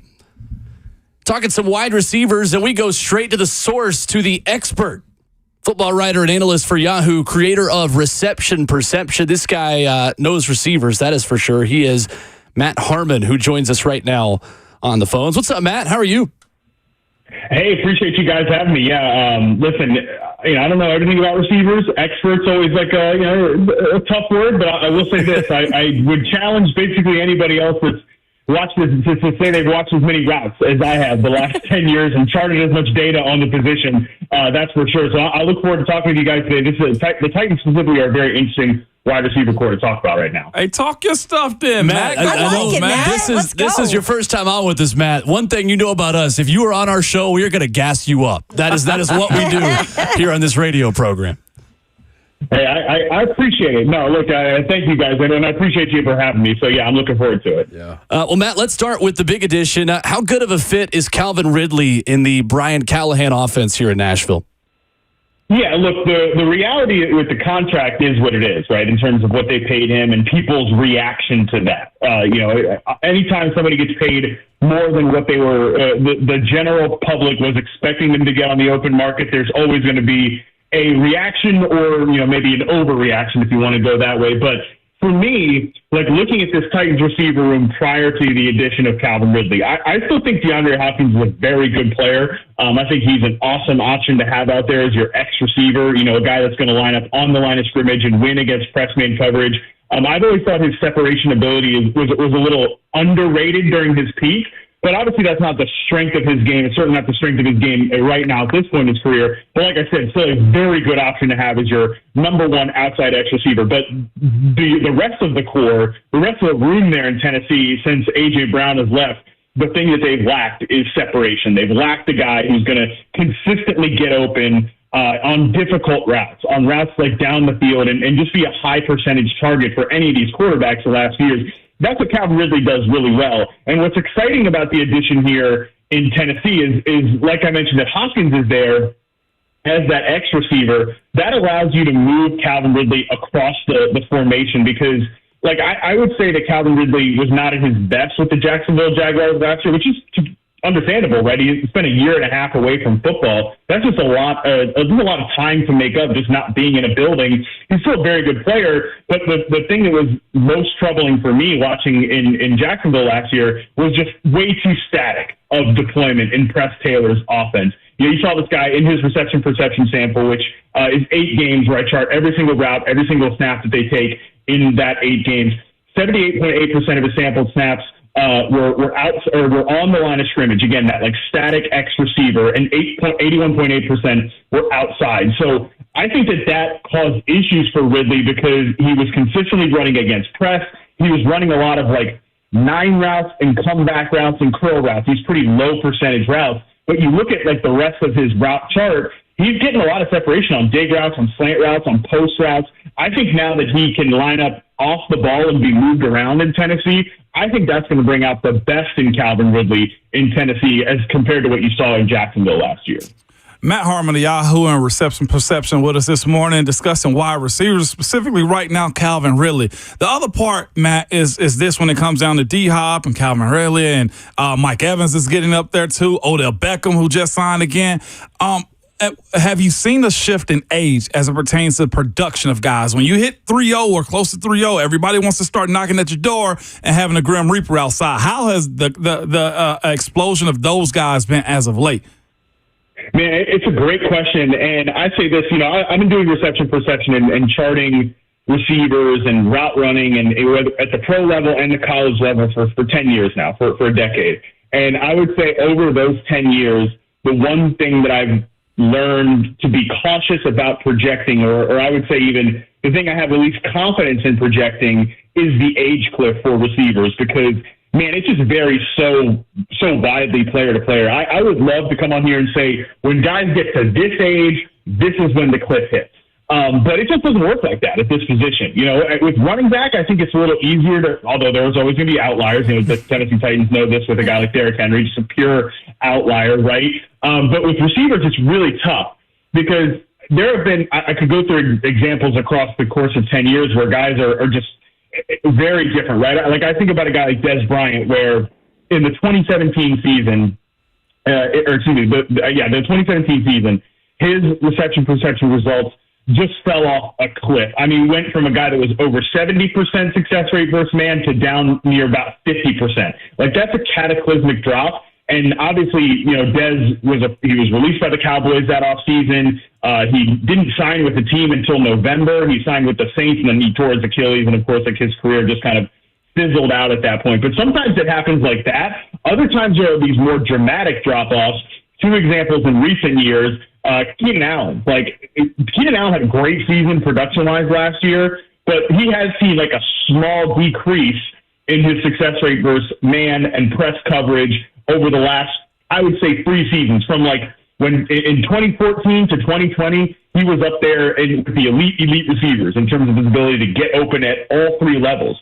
Recently, we've seen a bit of a downtick in his downfield ability route running. So that's like, he's still great in the short and intermediate area. He's going to pile up a ton of volume there like he did last year. But those downfield routes contribute to his overall drop in success rate. But at the same time, like I just said, he had a fantastic season in 2023. So these like 5% little drops every year, it doesn't really, there's no cliff there, at least not yet. Maybe that cliff happens at some point in the next couple of seasons, but it hasn't happened yet. And then another example on the inverse of that is Allen Robinson. Like, I thought great receiver in Jacksonville, really underrated how good he was apart from quarterback play in Chicago. But then in the 21 season, you see him have this like 5% drop off with the Chicago Bears. And I was like, oh, well, it's only 5%. Like, is that big of a deal? And then you see him sign with the Rams, and he's just not even close to the same player anymore, right? So all that to say, receiver's really tricky in terms of trying to figure out when the age cliff comes, because you can have guys that have some of their best seasons in their 30s. And Mike Evans, you mentioned, great example. Other times it's a little more hit and miss. So when it comes down to team building and fits and stuff like that, right? What in your analysis is the I guess the mainstays you need at the receiver team to have a good like core? What 3 are you looking for? If you 1, 2, and a 3, and 2 tight ends or a running back, what 3 types of wide receivers do you need? Yeah, I think it varies offense to offense for sure. I'm of the opinion that I love to have a receiver room that complements each other, right? Like we're talking about Calvin Ridley and DeAndre Hopkins here, and how those guys can work off of each other, and how if you have Hopkins holding down that X receiver position, that allows you to do more with Ridley than just kind of throwing him in that route tree with that like static deployment, as I mentioned in Jacksonville. Like, I think having guys that have those complementary skill sets can really bring out the best of both players. At the same time, it's also nice, I'm a Brian Callahan coming from Cincinnati. It's nice if you can have a room like that where Jamar Chase, I think, is one of the best receivers in the league in terms of his ability to play all 3 spots. CeeDee Lamb in Dallas, right? He's a guy that I think has like a master's degree at the X receiver position, at the flanker, and the slot. And that's why he gets a lot of slot work, because he's just such a mismatch advantage there. So you can do that, right? When you have a core, if you have one truly elite player, you've got guys that, okay, just fill in the rest of the roles, because whatever the best position to put this guy in on a down-by-down basis, that's what we're going to do. And then, we fill in the blanks with the rest of the guys. Now, if you don't have one of those players, that's where I like to have, again, Tennessee example, you have an X receiver that maybe isn't the separator that some of these guys are in Hopkins at this point in his career, but he can still rip you down the field because he can win in tight spaces. I love that, vertical X receiver. And then a guy that you can move around the formation, moving from the flanker position to the slot position. The offenses where you can exploit with pre-snap motion nowadays, that's pretty critical. So it depends on, obviously, the offense that you're going to run. If you don't have that elite player, I love to have a group that has complementary skill sets. Matt Harmon does excellent work for Yahoo Sports, creator of Reception Perception, speaking with us this morning. Matt, okay, so let's throw Tyler Boyd here in the mix. Obviously, one of the best wide receivers on the free agent market right now, has interest in the Titans, made a visit here, but did not walk away with a deal. How much do you feel like he would then complement this offense and possibly putting him in that 3 spot? Because right now, that spot is not really deep. Yeah, I think that slot position is wide open on this offense, and this coaching staff talked about that either right before the draft or right after the draft. I think it was right before the draft, where they said in the early portions of offseason activities that, we're looking for somebody at that slot receiver position. Now, obviously, that's what Tyler Boyd has been for Cincinnati for the vast majority of his career, and certainly since they had those two big-time young outside receivers in Jamar Chase and T. Higgins arrived there. I think that makes all the sense in the world. Obviously, there's a familiarity with the coaching staff.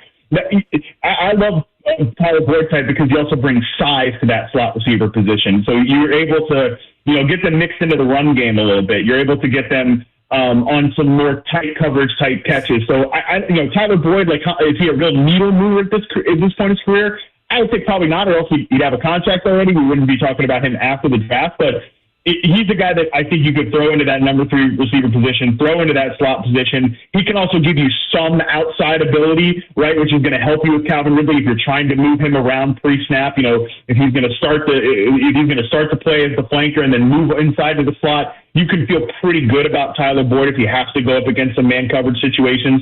I think if they sign him, that's certainly an indication on what they believe about the rest of the receivers, whether it's Traylon Burks or whether it's Kyle Phillips, these guys that have hung around from the previous staff, and maybe their potential to contribute in the slot. I think that's a more interesting conversation. But that's what it would signal to me if they did end up signing Tyler Boyd. Yeah, Matt. And the big one here is obviously the former first-round pick, which they traded out A.J. Brown for to get from Arkansas and Traylon Burks, where he was primarily used in the slot there.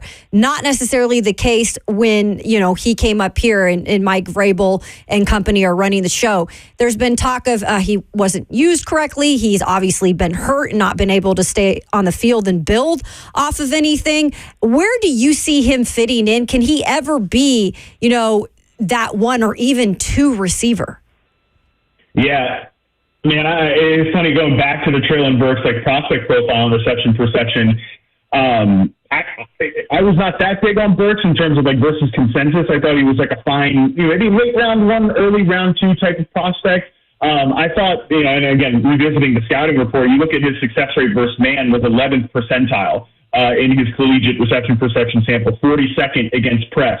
And typically when you see these guys in college that struggle to beat press man coverage, especially a guy in Traylon Burks, you're right to mention, he's a slot receiver. He actually kind of played in a bit of a gimmicky role in college. 68.4% of the snaps I sampled were in the slot, and then 12.1% was in the backfield. You didn't see a lot of him playing on the outside. I thought the worst thing that could happen to a guy like that, he did have some skills. So I thought was a guy with a load in the open field, a guy tough to bring down. He could beat zone coverage a little bit underneath. I thought the worst thing you could do for a guy like that was to draft him and then throw him into the X receiver position, which is exactly what the Tennessee Titans did. So not a lot of favors done for Traylon Burks there. I even wrote in his pre-draft analysis, and the people who loved Burks at the time did not like this, because everybody wanted to compare him to A.J. Brown because size and speed, and there's a lot more at the receiver position than just size, right? You can look like a player, but you don't play like a player. I thought he was like a Juju Smith-Schuster type, which is that big slot receiver guy, at the prime of his career. Maybe not a prototypical number 1, but somebody that could thrive in that big slot receiver position. So I at least am intrigued about the idea on if he sticks on this roster specifically about him maybe playing as that slot receiver. But you mentioned the time missed, the injuries. I just wonder if that has sort of, just put him, now we're going to have to ask him to learn not a whole new position, but a whole new deployment than from what he's done in the NFL. So maybe this coaching staff's not that high on the idea, but that's the position coming into the league that I thought he would best fit into. Matt Harmon, football writer and analyst for Yahoo, creator of reception perception methodology for wide receiver evaluation. Matt, when you look at the other guys on this team, Kyle Phillips out of UCLA, of course, trying to stay healthy going into year 3. The Titans draft Jaquan Jackson out of Tulane, who figures to be a returner who also plays receiver perhaps into his rookie season. Who do you believe in that could maybe step up and fill one of those roles as well if the Titans aren't able to get Tyler Boyd over the line? Yeah, I've always really liked Kyle Phillips. I know he's been a mistake-prone player in the NFL. At least, he seemed to drive the previous coaching staff crazy at times. But I thought from a prospect perspective at UCLA, he had some nice zone-beating, route-running chops. Maybe he could be like a Hunter Renfrow type of receiver in the league. And, Renfrow had some nice moments with the Raiders where he was that zone-beating slot receiver who could also win in man coverage situations on third down and in the red zone. So I thought at his best, maybe Kyle Phillips could be that type of player.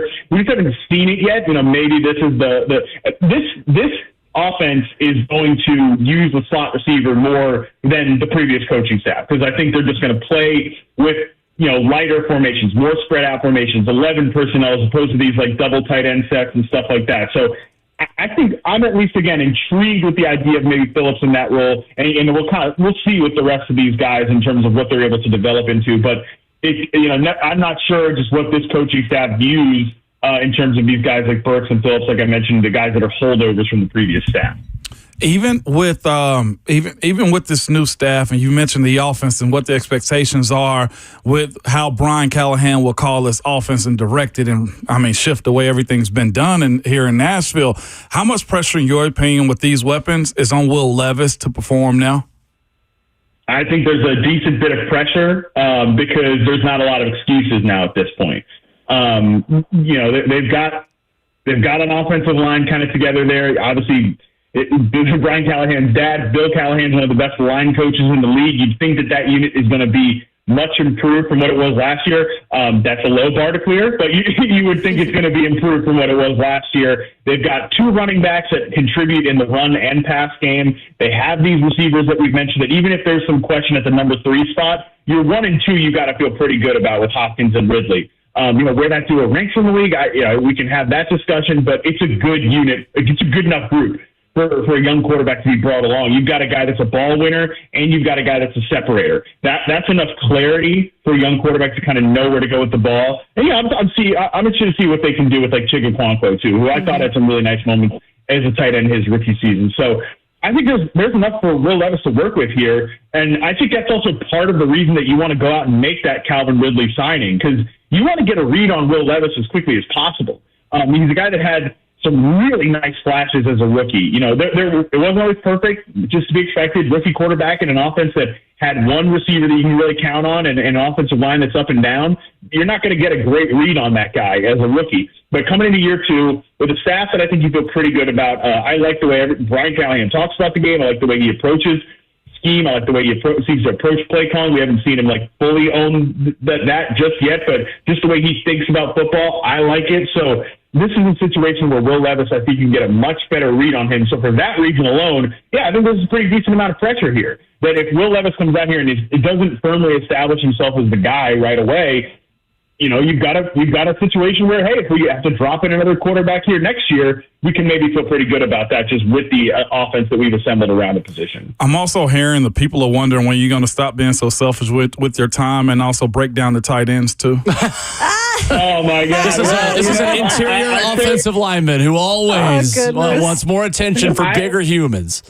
I say it like this, man. There are two reasons that I don't break down the tight end position. One is the official kind of database reason, right? Where I mentioned with receiver play. I've been doing this for a decade now. I've got over 400 players in the pro database. Well over 100 in the college database. We're talking like tens of thousands of routes, like just, an absurd amount of time logged on the position. So I have a pretty good handle on like what this metric means, what that metric means, like what reception perception is telling us about slot receivers. That's what it's telling us about outside receivers. Having to start all over square one with the tight end database will be tough for a few years. Now, the unofficial reason is I got enough time. I got enough on my plate, right? So I'm a happily married man. I think it would be very hard to justify to Mrs. Harmon, that we're now spending, even more hours on film charting. So, like I said, happily married man. Would like to stay a happily married man. So no tight ends at this point. But hey, if there's a tight end charter out there and you want to come work for receptionperception.com, hit me up. I'd love to hire you. I love it. Well, we will let you know when Ramon Foster makes the equivalent of this for interior offensive linemen, because tens of people will read that. Matt Harmon has been our guest here this morning. Yahoo Sports Reception Perception. Excellent stuff, man. We really appreciate it. Definitely.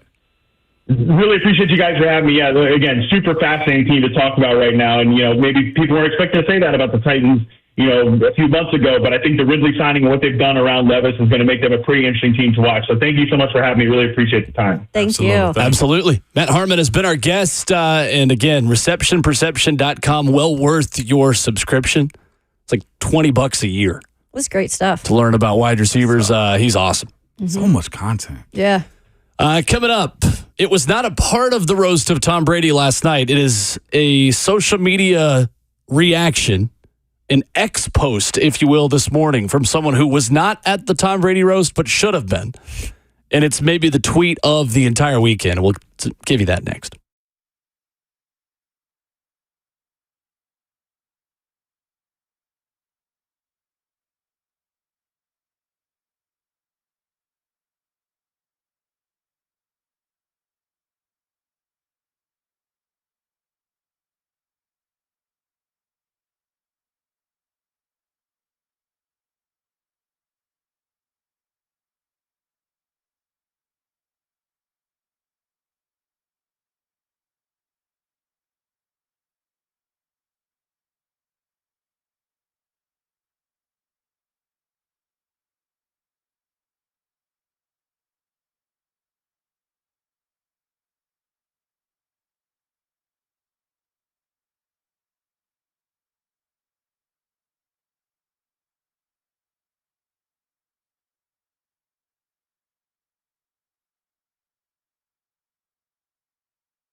It's Ramon Foster here for Hiller. Here to tell you, man, have you ever had a contractor come into your house and it takes forever? You feel like you wasted your entire day waiting on them? Well, guess what? You don't have to worry about that with Hiller, man. You don't have to camp out at your house all day long looking out the window trying to see if somebody's coming through. No, they are very prompt and professional. They send you alerts to your phone. They'll call you or either text you or send you email. However you need to receive these messages, let you know what window they're coming in. They'll give you a 15-minute call out, and then you also get the ID and the license plate of the tech in the vehicle that will be pulled up. So you have a little bit of security. No, you have a lot of security in knowing that Hiller does it the correct way and won't waste your time. And also, you can be a happy camper this month with zero interest finance for 24 months on select HVAC systems, generators, and tankless water heaters, which are clutch. Or simply take advantage of Hiller's $99 drain cleaning special. Take care of your home system before the peak summer temperatures hit, okay? Visit happyhiller.com today for details.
Wrapped up the show. RKW brewed up by 8th and Roast. Final call for phone calls, 615-737-1045. Eli Manning on Twitter.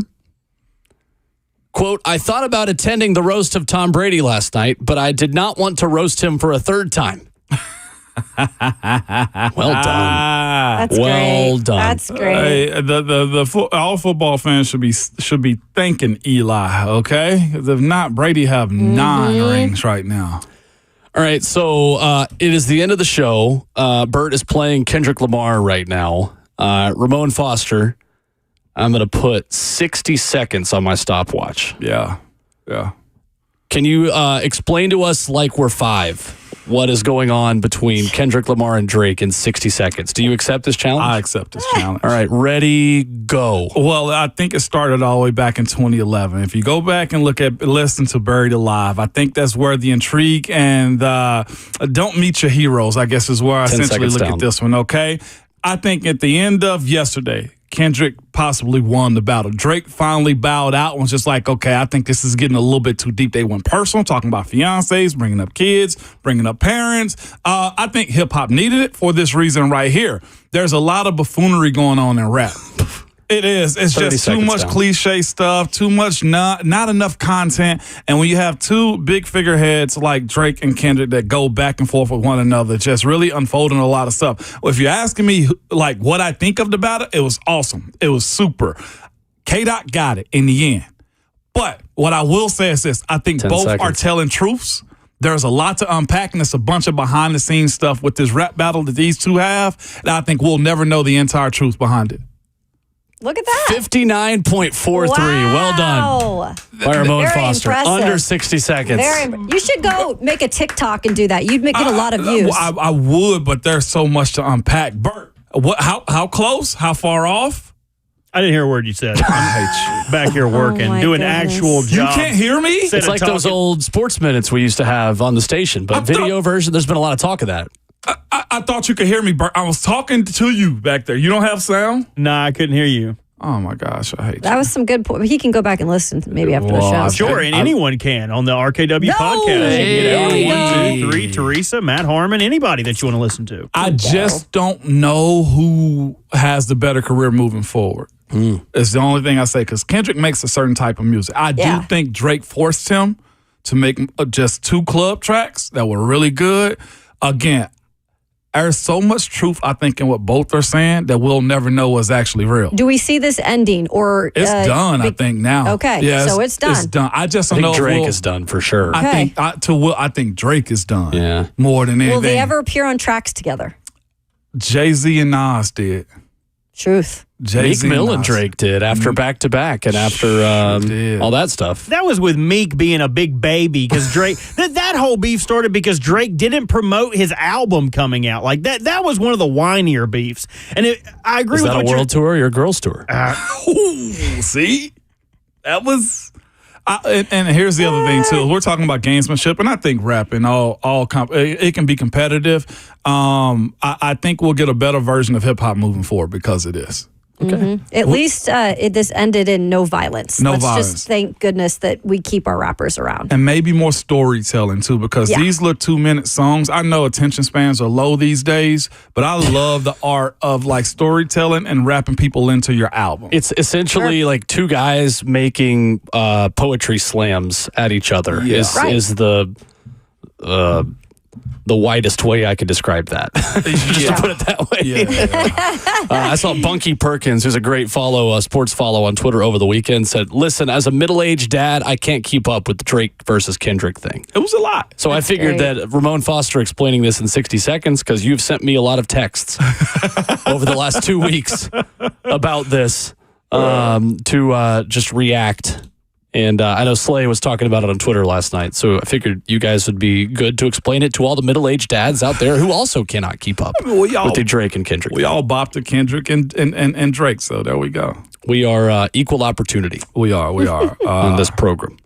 First time he's been gotten like that, though. Well, Pusha got him. Pusha T got him, too, but this one was, you went for, it was Titan versus Jags in this one. Or Titans versus Houston. That is the first time that Drake and Kendrick have ever been compared to the Tennessee Titans in any possible I'm way. just trying to get you to understand how big this was. It was a division game is what this was. Yeah. There you go. And I don't think you have to choose. Drake represents Tennessee a little bit. It's Memphis. Memphis and flying over Chattanooga out here trying to spread the movement. Mm-hmm. I don't think you have freestyle. You don't have to choose. It's just they both got rich as heck after this. Too. The content's amazing. Yes.